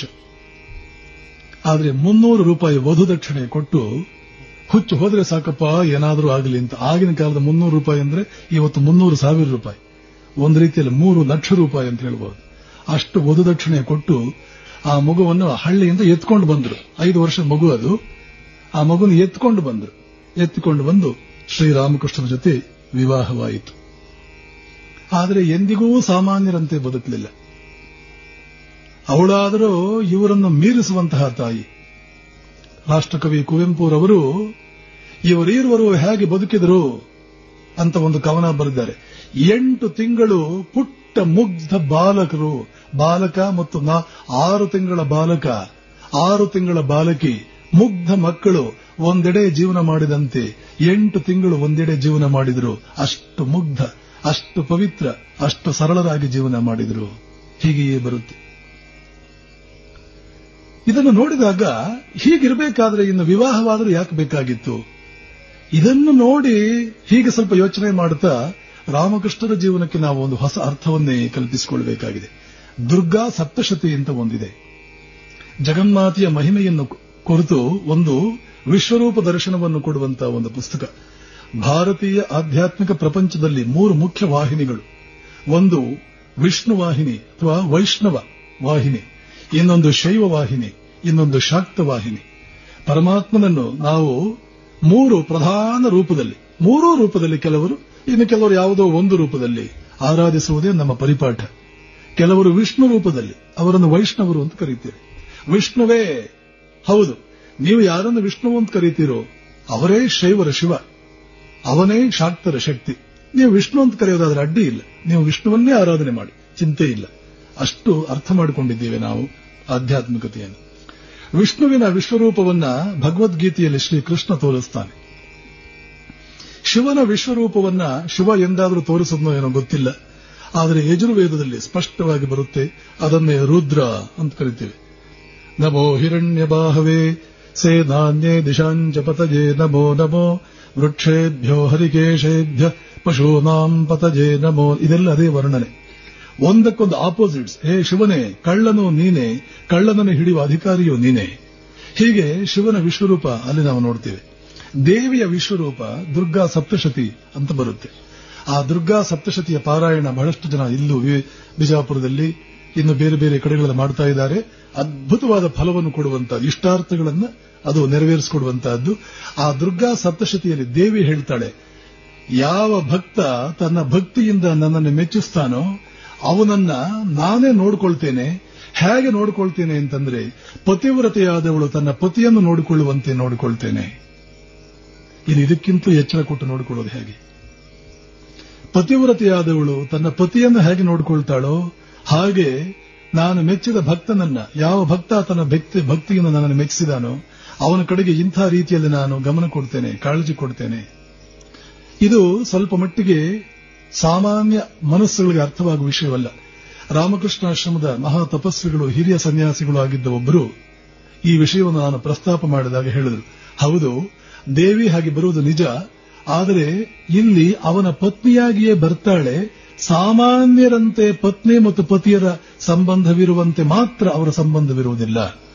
ಜನಸಾಮಾನ್ಯರಲ್ಲಿ ಯಾವ ಸಂಬಂಧವಿರುತ್ತೋ, ವಿಶೇಷವಾಗಿ ಶಾರೀರಿಕವಾದ ಒಂದು ಸಂಬಂಧ ಅಂತ ಯಾವುದಿರುತ್ತೋ ಅದು ಮಾತ್ರ ಇರುವುದಿಲ್ಲ. ಅದು ಬಿಟ್ಟು ಬೇರೆ ಎಲ್ಲ ರೀತಿಯಲ್ಲೂ ಪತಿವ್ರತೆಯಾದವಳು ತನ್ನ ಪತಿಯನ್ನು ನೋಡಿಕೊಳ್ಳುವಂತೆ ನೋಡಿಕೊಳ್ತಾಳೆ ದೇವಿ. ಅದರಲ್ಲಿ ಸಂದೇಹವೇ ಇಲ್ಲ. ಬಹುಶಃ ಈ ಶಾಸ್ತ್ರದ ಈ ಮಾತನ್ನ 100ಕ್ಕೆ 100 ನಿಜ, ಇದು ನೀವೇನೋ ಸಂದೇಹಿಸಬೇಡಿ ಅಂತ ಹೇಳುವುದಕ್ಕೋ ಏನೋ, ಆ ಶಾಕ್ತರ ನಾಡಾದ ಬಂಗಾಳದಲ್ಲಿ ಒಬ್ಬ ಮಹಾದೇವಿ ಭಕ್ತನೊಬ್ಬ ಸೃಷ್ಟಿಯಾಗಿ ರಾಮಕೃಷ್ಣರ ರೂಪದಲ್ಲಿ ಸೃಷ್ಟಿಯಾಗಿ ಜಗನ್ಮಾತೆ ಅವಳೇ ಶಾರದೆಯಂತೆ ಬಂದು ತನ್ನ ಪತಿಯನ್ನು ಹೇಗೆ ನೋಡಿಕೊಳ್ತಾಳೋ ಹಾಗೆ ರಾಮಕೃಷ್ಣರನ್ನು ನೋಡುವ ಉದ್ದೇಶ ಬಿಟ್ರೆ ಶಾರದಾದೇವಿಯವರ ಜನ್ಮಕ್ಕೆ ಇನ್ಯಾವ ಕಾರಣವನ್ನೂ ನಾವು ನೋಡೋದಕ್ಕಾಗುವುದಿಲ್ಲ. ಹೀಗೆ ಶ್ರೀರಾಮಕೃಷ್ಣರ ಜೀವನ ಮತ್ತು ಅದರ ಸುತ್ತ ಬರುವಂತಹ ಘಟನಾವಳಿಗಳು ಸನಾತನ ಧರ್ಮದ ಶಾಸ್ತ್ರಗಳಲ್ಲಿ ಬರುವಂತಹ ಅದ್ಭುತವಾದಂತಹ ವಿಚಾರಗಳಿಗೆ ಪ್ರೂಫ್. ಹೌದು, ಇದು ನಿಜ. ನನಗೆ ಸಮಯವಿಲ್ಲ, ಇವತ್ತೇ ಕೊನೆಯ ಉಪನ್ಯಾಸ. ಮುಂದೆ ಭಗವತ್ ಕೃಪೆಯಿಂದ, ಶ್ರೀರಾಮಕೃಷ್ಣ ಕೃಪೆಯಿಂದ ಅವಕಾಶ ಸಿಕ್ಕಿದಾಗ ಹೇಳ್ತೇನೆ. ಒಂದೊಂದು ಶಾಸ್ತ್ರವಾಕ್ಯ ರಾಮಕೃಷ್ಣರ ಜೀವನದಲ್ಲಿ ಹೇಗೆ ಸಾಧಿಸಲ್ಪಟ್ಟಿದೆ, ಹೇಗೆ ಒಂದು ವೆರಿಫಿಕೇಶನ್ ಸಿಕ್ಕಿದೆ, ಹೌದು ಇದು ನಿಜ ಅಂತ ನಾವು ಒಪ್ಪಿಕೊಳ್ಳುವಂತೆ ಒಂದು ಘಟನಾವಳಿ ರಾಮಕೃಷ್ಣರ ಜೀವನದಲ್ಲಿ ಮೂಡಿ ಬಂದಿದೆ. ಶಾಸ್ತ್ರಗಳು ನಿಜವೇ, 100ಕ್ಕೆ 100 ಇದು ನಿಜ. ಎಲ್ಲಿಯಾದರೂ ಒಬ್ಬ ಸಾಧಕ ಪ್ರಾಮಾಣಿಕನಾಗಿ ಸಾಧನೆಯನ್ನ ಮಾಡಿದ್ದಾದರೆ ಶಾಸ್ತ್ರಗಳಲ್ಲಿ ಬರುವ ಒಂದೊಂದು ಲಕ್ಷಣವೂ ಕೂಡ ಅವನಲ್ಲಿ ಖಂಡಿತವಾಗಿ ಮ್ಯಾನಿಫೆಸ್ಟ್ ಆಗುತ್ತೆ, ವ್ಯಕ್ತವಾಗುತ್ತೆ ಅನ್ನೋದನ್ನು ತೋರಿಸೋದಕ್ಕೆ ರಾಮಕೃಷ್ಣ ಜೀವನ ಇದೆಯೇನು ಅಂತ ಹೇಳಿ ಸ್ವಯಂ ಜಗನ್ಮಾತೆಯೇ ತಾನೇ ಮೂರ್ತಿವೆತ್ತು ರಾಮಕೃಷ್ಣರ ಪತ್ನಿಯಂತೆ ಬಂದಿದ್ದಾಳೇನೋ ಅನ್ನುವಷ್ಟರ ಮಟ್ಟಿಗೆ ಆ ರಾಮಕೃಷ್ಣ ಜೀವನವನ್ನು ಪ್ರವೇಶ ಮಾಡಿದಂತ ಶಾರದಾಮಣಿ ದೇವಿ ಅನ್ನುವ 5 ವರ್ಷದ ಬಾಲೆ ಮುಂದೆ ತನ್ನ ಮಹಿಮೆಯಿಂದ ಜಗತ್ತನ್ನೇ ಬೆರಗುಗೊಳಿಸ್ತಾಳೆ. ಅವಳ ಜೀವನ ಶ್ರೀರಾಮಕೃಷ್ಣರ ಜೀವನವನ್ನು ಪ್ರವೇಶ ಮಾಡುವ ಘಟ್ಟಕ್ಕೆ ತಂದು ಯಾವ ಜಗನ್ಮಾತೆಗೆ ನೋಡಿ, ಮೊದಲು ಭಕ್ತ ನನಗೋಸ್ಕರ ಹಂಬಲಿಸ್ತಾನೆ, ಆದರೆ ಅವನಲ್ಲಿ ಪರಾಭಕ್ತಿ ಎನ್ನುವಂತಹದ್ದು ಉದ್ದೀಪನೆ ಆಯಿತು ಒಳಗಡೆಯಿಂದ ಅಂತಂದ್ರೆ ಇನ್ನು ಅವನನ್ನು ಬಿಟ್ಟಿರೋಕ್ಕಾಗೋದಿಲ್ಲ. ಇನ್ನು ನಾನೇ ಅವನನ್ನು ಹುಡುಕೊಂಡು ಅವನು ಬೇಕು ಅಂತ ನಾನೇ ಅವನನ್ನ ಬೆನ್ನತ್ತಿ ಹೋಗ್ತೇನೆ ಅಂತ ದೇವಿ ಹೇಳಿದ್ಲಲ್ಲ. ಎಲ್ಲಿ ಬಂದ್ಲು ರಾಮಕೃಷ್ಣನ ಬೆನ್ನತ್ತಿ? ಬಂದಳಷ್ಟೇ ಅಲ್ಲ, ಜೀವಂತವಾಗಿ ಬಂದ್ಲು. ಹೇಗೆ? ಶಾರದಾಮಣಿಯ ರೂಪದಲ್ಲಿ. ಇನ್ನು ರಾಮಕೃಷ್ಣರ ಸೇವೆ ಮಾಡ್ಲ, ರಾಮಕೃಷ್ಣರನ್ನು ನೋಡುವ ಸೌಭಾಗ್ಯವೇ ಇಲ್ವಲ್ಲ, ಅವರ ಸೇವೆ ನಾನು ಇನ್ನೆಷ್ಟು ಮಾಡಲಿ, ಮಗದಷ್ಟು ಮಾಡಲಿ ಅಂತ ಆ ಪರಿತಪಿಸೋದು ಶಾರದಾಮಣಿಯ ಜೀವನ, ಅವಳ ಮನಸ್ಸು ಪರಿತಪಿಸೋದು ನೋಡಿದ್ರೆ ಯಾವ ಭವತಾರಿಣಿಯನ್ನ ಇವರು ಪ್ರೀತಿಸಿದರು, ಪೂಜಿಸಿದರು, ಆರಾಧನೆ ಮಾಡಿದರು, ಅವಳೇ ಶಾರದೆಯ ರೂಪದಲ್ಲಿ ಬಂದು ರಾಮಕೃಷ್ಣರಿಗಾಗಿ ಪರಿತಪಿಸೋದನ್ನು ನೋಡಿದ್ರೆ ಓಹ್, ಕೃಷ್ಣ ಆವತ್ತು ನಾರದನಿಗೆ ಹೇಳಿದ ಮಾತು ಎಷ್ಟು ನಿಜ ಅನ್ನುವಂಥದ್ದು ಸ್ಪಷ್ಟವಾಗಿ ಗೊತ್ತಾಗುತ್ತೆ. ಹೀಗಾಗಿ ಭಕ್ತಿ ಜೀವನ, ಆಧ್ಯಾತ್ಮಿಕ ಜೀವನ ನಡೆಸಬೇಕು ಅಂತ ಆಸೆ ಪಡುವ ಜನ ಒಂದು ಎಳ್ಳಷ್ಟು ಸಂಶಯ ಪಡುವ ಅವಶ್ಯಕತೆ ಇಲ್ಲ, ಭರವಸೆಯನ್ನು ಕಳ್ಕೊಳ್ಳುವ ಅವಶ್ಯಕತೆ ಇಲ್ಲ. ದೃಢ ನಿರ್ಧಾರದಿಂದ ಇಂಥದ್ದೊಂದು ಜೀವನ ನಾನು ಮಾಡಬೇಕು, ಇಂಥ ಅನುಭವಗಳು ನನಗಾಗಬೇಕು, ಈ ಮೂಲಕ ಜೀವನದ ಸಾರ್ಥಕತೆಯನ್ನು ನಾನು ಪಡ್ಕೊಳ್ಬೇಕು ಅಂತ ಆಶಿಸುವ ಜನರಿಗೆ ಒಂದು ಕೂದಲೆಳೆಯಷ್ಟು ಕೂಡ ಎಂದಿಗೂ ಅವರಿಗೆ ಅವರ ಆ ನಿರಾಸೆ ಎನ್ನುವಂತಹದ್ದು ಅವರ ಜೀವನವನ್ನು ಎಂದಿಗೂ ಪ್ರವೇಶ ಮಾಡುವುದಕ್ಕೆ ಸಾಧ್ಯವೇ ಇಲ್ಲ ಅನ್ನೋದನ್ನ ಶ್ರೀರಾಮಕೃಷ್ಣರು ತಮ್ಮ ಜೀವನದಲ್ಲಿ ತೋರಿಸಿಕೊಟ್ಟಿದ್ದಾರೆ. ಹೀಗೆ ರಾಮಕೃಷ್ಣರ ಜೀವನ ನಾವು ನೋಡ್ತೇವೆ. ಮುಂದೆ ಹಲವಾರು ಘಟನಾವಳಿಗಳು ನಡೆದು ಅವರ ಸಾಧನಾ ಜೀವನವೇ ದೊಡ್ಡದಿದೆ. ಮುಂದೆ ಶಿಷ್ಯರು ಬರ್ತಾರೆ. ಎಷ್ಟು ಕಷ್ಟಪಟ್ಟು ಗಳಿಸಿದಂತ ತಪಸ್ಸನ್ನ ತಮ್ಮ ಸ್ವಂತಕ್ಕೋಸ್ಕರ ಒಂದು ಚೂರನ್ನೂ ಅವರು ಉಪಯೋಗಿಸದೆ ಅದನ್ನೆಲ್ಲ ನರೇಂದ್ರ, ಮುಂದೆ ಸ್ವಾಮಿ ವಿವೇಕಾನಂದರಾದ ನರೇಂದ್ರನಿಗೆ ವರ್ಗಾವಣೆ ಮಾಡಿ ಟ್ರಾನ್ಸ್ಫರ್ ಮಾಡಿ ಹೇಳ್ತಾರೆ, ನೋಡು ನಾನು ಎಷ್ಟು ಕಷ್ಟಪಟ್ಟು ಇದನ್ನೆಲ್ಲ ಗ್ರಹಿಸಿದ್ದೇನೆ, ನೀರಡಿಕೆ, ಊಟ, ನಿದ್ದೆ ಎಲ್ಲ ಬಿಟ್ಟು ಹಗಲು ರಾತ್ರಿ ರೋಧಿಸಿ ತಪಸ್ಸು ಮಾಡಿ ಇದನ್ನು ಗಳಿಸಿದ್ದೇನೆ. ಆದರೆ ಇದನ್ನು ನಾನು ಉಪಯೋಗಿಸುವ ಇಚ್ಛೆ ನನಗಿಲ್ಲ. ಇದನ್ನು ತೆಗೆದುಕೋ ನರೇನ್, ಇದನ್ನು ಉಪಯೋಗಿಸಿಕೊಂಡು ಜಗತ್ತಿನ ಕಲ್ಯಾಣವನ್ನು ಮಾಡು. ನೋಡಿ ಹೇಗಿದೆ ಕಷ್ಟಪಟ್ಟು ಗಳಿಸಿದಂತಹ ಸಂಪತ್ತು. ಒಂದು ದಿನದ ಅವರ ತಪಸ್ಸನ್ನು ನಾವು ಮಾಡಬೇಕು, ಅಷ್ಟರ ಮಟ್ಟಿಗೆ ಒಂದು ಗಳಿಕೆ ನಮಗಾಗಬೇಕು ಅಂದ್ರೆ ನಮಗೆ ಒಂದು ಜನ್ಮ ಬೇಕು. ಎಷ್ಟು ದಿನ ಅವರು ತಪಸ್ಸು ಮಾಡಿದ್ರು ಅಷ್ಟು ಜನ್ಮಗಳು ನಾವು ತಪಸ್ಸು ಮಾಡಿದ್ರೆ ಬಹುಶಃ ನಮ್ಗೆ ಆ ರೀತಿಯ ಸಿದ್ಧಿ ಬರೋದಕ್ಕೆ ಸಾಧ್ಯವಿಲ್ಲ. ಇಷ್ಟು ಕಷ್ಟಪಟ್ಟು ಗಳಿಸಿದ್ದನ್ನ ಮುಂದೆ ಯೋಗ್ಯ ಶಿಷ್ಯನಿಗೆ ಧಾರೆ ಎರೆದರು, ಇದನ್ನು ಉಪಯೋಗಿಸಿ ಜಗತ್ತಿನ ಕಲ್ಯಾಣವನ್ನು ಮಾಡು. ಇದು ತಪಸ್ವಿಯ ಜೀವನ. ಇದು ಭಾರತೀಯ ಸಂಸ್ಕೃತಿಯಲ್ಲಿ ಆದರ್ಶ ಮಾನವ. ತನ್ನ ಜೀವನ, ತನ್ನ ಸಂಪತ್ತು, ತನ್ನ ಸಾಧನೆ, ತನ್ನ ಸಂಪಾದನೆ ಎಲ್ಲವೂ ಕೂಡ ಅದು ಮತ್ತೊಬ್ಬರಿಗೆ ನನಗಲ್ಲ, ಮತ್ತೊಬ್ಬರಿಗೆ ಕೊಡುವುದಕ್ಕೆ ನಮ್ಮ ಜೀವನಗಳೇ ಹೊರತು ಏನು ಬರುತ್ತೆ ನನಗೆ, ಆ ಮೂಲೆಯಿಂದ ಏನು ಸಿಕ್ಕೀತು, ಈ ಮೂಲೆಯಿಂದ ಏನು ಸಿಕ್ಕೀತು ಅಂತ ಎಲ್ಲಾ ಕಡೆಯೂ ಏನಾದರೂ ಸಿಕ್ಕೀತು ಅಂತ ಕಣ್ಣಿಟ್ಕೊಂಡು ನೋಡೋದಲ್ಲ. ಏನು ಕೊಡಬಲ್ಲೆ ನಾನು, ಏನು ಕೊಡಬಲ್ಲೆ. ಇದನ್ನೇ ಕೃಷ್ಣ ಹೇಳೋದು ಯಜ್ಞ. ಅರ್ಜುನ, ಪ್ರತಿ ಮನುಷ್ಯನು ಯಾವುದಾದ್ರೂ ಒಂದು ಯಜ್ಞವನ್ನು ಮಾಡಬೇಕು. ದ್ರವ್ಯ ಯಜ್ಞ, ತಪೋಯಜ್ಞ, ಯೋಗ ಯಜ್ಞ ತಥಾಪರೆ, ಸ್ವಾಧ್ಯಾಯ ಜ್ಞಾನ ಯಜ್ಞಾಶ್ಚ ಯತಯ ಸಂಶಿತ ವ್ರತಾಃ.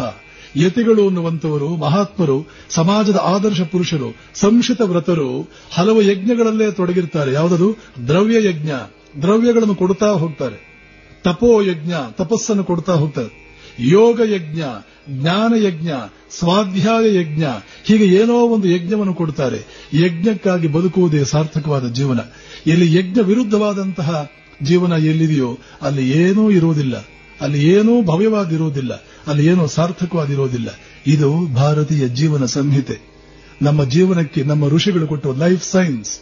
ತಪಸ್ಸು ಮಾಡು, ಏನನ್ನೂ ಸಾಧಿಸ್ತೀಯೇ, ಪ್ರಕೃತಿಯನ್ನು ಮೀರ್ತೀಯೇ, ನಿಯಮಗಳನ್ನು ಮೀರ್ತೀಯೇ, ಅಷ್ಟು ಗಳಿಸಿದ ಮೇಲೂ ಕೂಡ ನೆನ್ಪಿಟ್ಕೋ, ನಿನ್ನ ಈ ಗಳಿಕೆ ನೀನು ಉಪಯೋಗಿಸಬೇಕಾದ ಅವಶ್ಯಕತೆ ಇಲ್ಲ. ಯಾಕೆಂದ್ರೆ ಆ ತಪಸ್ಸಿನಿಂದಲೇ ನಿನ್ನಲ್ಲಿ ಎಂತ ಟ್ರಾನ್ಸ್ಫಾರ್ಮೇಶನ್ ಆಗುತ್ತೆ ಅಂದ್ರೆ, ಈಗಾಗಲೇ ಜಗತ್ತಿಗೆ ಸೂರ್ಯನಾಗಿ ನೀನು ಮಾರ್ಪಾಟಾಗಿರ್ತೀಯ. ನೀನೇ ಸೂರ್ಯನಾದ ಮೇಲೆ ನಿನ್ನ ಬೆಳಕನ್ನು ನೀನು ಸಂಗ್ರಹ ಮಾಡಿಕೊಂಡು ಏನ್ ಮಾಡ್ತೀಯ? ಸೂರ್ಯನಿಗೆ ಯಾಕೆ ಬೆಳಕಿನ ಅವಶ್ಯಕತೆ? ಇಷ್ಟು ತಪಸ್ಸು ಮಾಡಿ ಇಷ್ಟು ದೊಡ್ಡ ಮನುಷ್ಯನಾದ ಮೇಲೆ ನಿನಗೆ ಯಾವ ವಸ್ತುವಿನ ಅವಶ್ಯಕತೆ ಇರೋದಿಲ್ಲ. ಆದರೆ ನಿನ್ನಲ್ಲಿ ವಸ್ತುಗಳು ಕಾಲು ಕಸರತ್ತಿ ಬಿದ್ದಿರುತ್ತೆ. ಏನು ಮಾಡಬೇಕು? ಜಗತ್ತೇ ಬಹುಜನ ಹಿತಾಯ, ಬಹುಜನ ಸುಖಾಯ, ಬಹುಜನರಿಗಾಗಿ, ಬಹುಜನರ ಹಿತಕ್ಕಾಗಿ ಇದನ್ನು ವಿನಿಯೋಗಿಸು. ಇದನ್ನು ಸ್ಪಷ್ಟವಾಗಿ ಶ್ರೀರಾಮಕೃಷ್ಣರ ಜೀವನದಲ್ಲಿ ನಾವು ನೋಡ್ತೇವೆ. ಇಂತಹ ಮಹಾತ್ಮರ ಜೀವನ ನಮಗೆ ಕನ್ನಡಿ. ಪ್ರಾರಂಭದಲ್ಲೇ ಹೇಳಿದೆ, ಈ ಕನ್ನಡಿ ಮುಂದೆ ನಾವು ಪ್ರತಿನಿತ್ಯ ಸಾಧ್ಯವಾದರೆ ವಾರಕ್ಕೊಮ್ಮೆ ನಿಂತು ನಮ್ಮ ಮುಖ ನೋಡಿಕೊಂಡು ನಾವು ಹೇಗಿದ್ದೇವೆ, ನಾವು ಇನ್ನೆಷ್ಟು ಮುಂದುವರಿಯಬೇಕಾಗಿದೆ, ಎಷ್ಟು ದೂರದಲ್ಲಿದೆ ಇನ್ನೂ ಗುರಿ, ಸ್ವಲ್ಪ ಸ್ವಲ್ಪವೇ ಗುರಿಯೆಡೆಗೆ ನಮ್ಮ ಜೀವನ ಸಾಗ್ತಾ ಇರಬೇಕೇ ಹೊರತು ಇಲ್ಲ ನಿಂತ ನೀರು ಆಗಬಾರದು, ಇಲ್ಲ ವಿರುದ್ಧ ದಿಕ್ಕಿನಲ್ಲಿ ಹೋಗಬಾರದು ಅನ್ನುವ ಆತ್ಮ ನಿರೀಕ್ಷಣೆ, ಆತ್ಮ ವಿಶ್ಲೇಷಣೆ ನಮ್ಮನ್ನೇ ನಾವು ಪರಾಮರ್ಶಿಸಿಕೊಂಡ್ರೆ ಮನುಷ್ಯ ಮಾಡುವ ತಪ್ಪುಗಳು ಎಷ್ಟೋ ಕಡಿಮೆಯಾಗುತ್ತೆ. ಬರ್ತಾ ಬರ್ತಾ ಸುಂದರ ಆದರ್ಶ ಮಾನವನಾಗಿ ಆತ ರೂಪುಗೊಳ್ತಾನೆ. ಹಳ್ಳಿಯ ಹುಡುಗ ಯಾವ ಮಟ್ಟಕ್ಕೆ ಏರಿದ, ಶಿಕ್ಷಣವಿಲ್ಲದ ಹುಡುಗ ಯಾವ ಮಟ್ಟಕ್ಕೆ ಏರಿದ. ಕಾರಣ ಇಷ್ಟೇ, ಛಲ ಇದ್ದರೆ, ಸಾಧಿಸಬೇಕು ಅನ್ನುವ ತಾಪ ಒಳಗಡೆ ಇದ್ರೆ, ಪ್ರಗತಿಯ ಹಸಿವು ಇದ್ರೆ ಈ ಮಟ್ಟಕ್ಕೆ ಏರಬೇಕು ಅಂತ ಹಗಲು ರಾತ್ರಿ ನೀವು ಪರಿತಪಿಸಿದ್ದೆ, ನಿಮ್ಮನ್ನು ಪೂರ್ತಿ ಮುಳುಗಿಸಿಕೊಂಡಿದ್ದೆ. ಆದರೆ ಏನನ್ನು ಸಾಧಿಸುವುದಕ್ಕೆ ಸಾಧ್ಯವಾಗುವುದು? ಇಷ್ಟೆಲ್ಲ ಶ್ರೀರಾಮಕೃಷ್ಣರ ಜೀವನದಲ್ಲಿ ನಾವು ನೋಡೋದಕ್ಕಿದೆ. ಮುಂದೆ ಅವರ ಕೃಪೆಯಿಂದಲೇ ಅವರ ಮುಂದಿನ ಜೀವನವನ್ನ ತಿಳಿಸುವ ಕೃಪೆ, ಆ ಸೌಭಾಗ್ಯವನ್ನ ಅವರೇ ಒದಗಿಸಿದಾಗ ಮುಂದೆ ಎಂದಾದರೂ ದಿನ ಅದನ್ನು ನೋಡೋಣ ಅಂತ ಹೇಳಿ ಇವತ್ತಿನ ಉಪನ್ಯಾಸವನ್ನು ಶ್ರೀರಾಮಕೃಷ್ಣರ ದಿವ್ಯ ಚರಣಗಳಿಗೆ ಸಮರ್ಪಣೆ ಮಾಡುತ್ತೇನೆ. ಓಂ ತತ್ಸತ್. ಶ್ರೀರಾಮಕೃಷ್ಣ ಅರ್ಪಣಮಸ್ತು.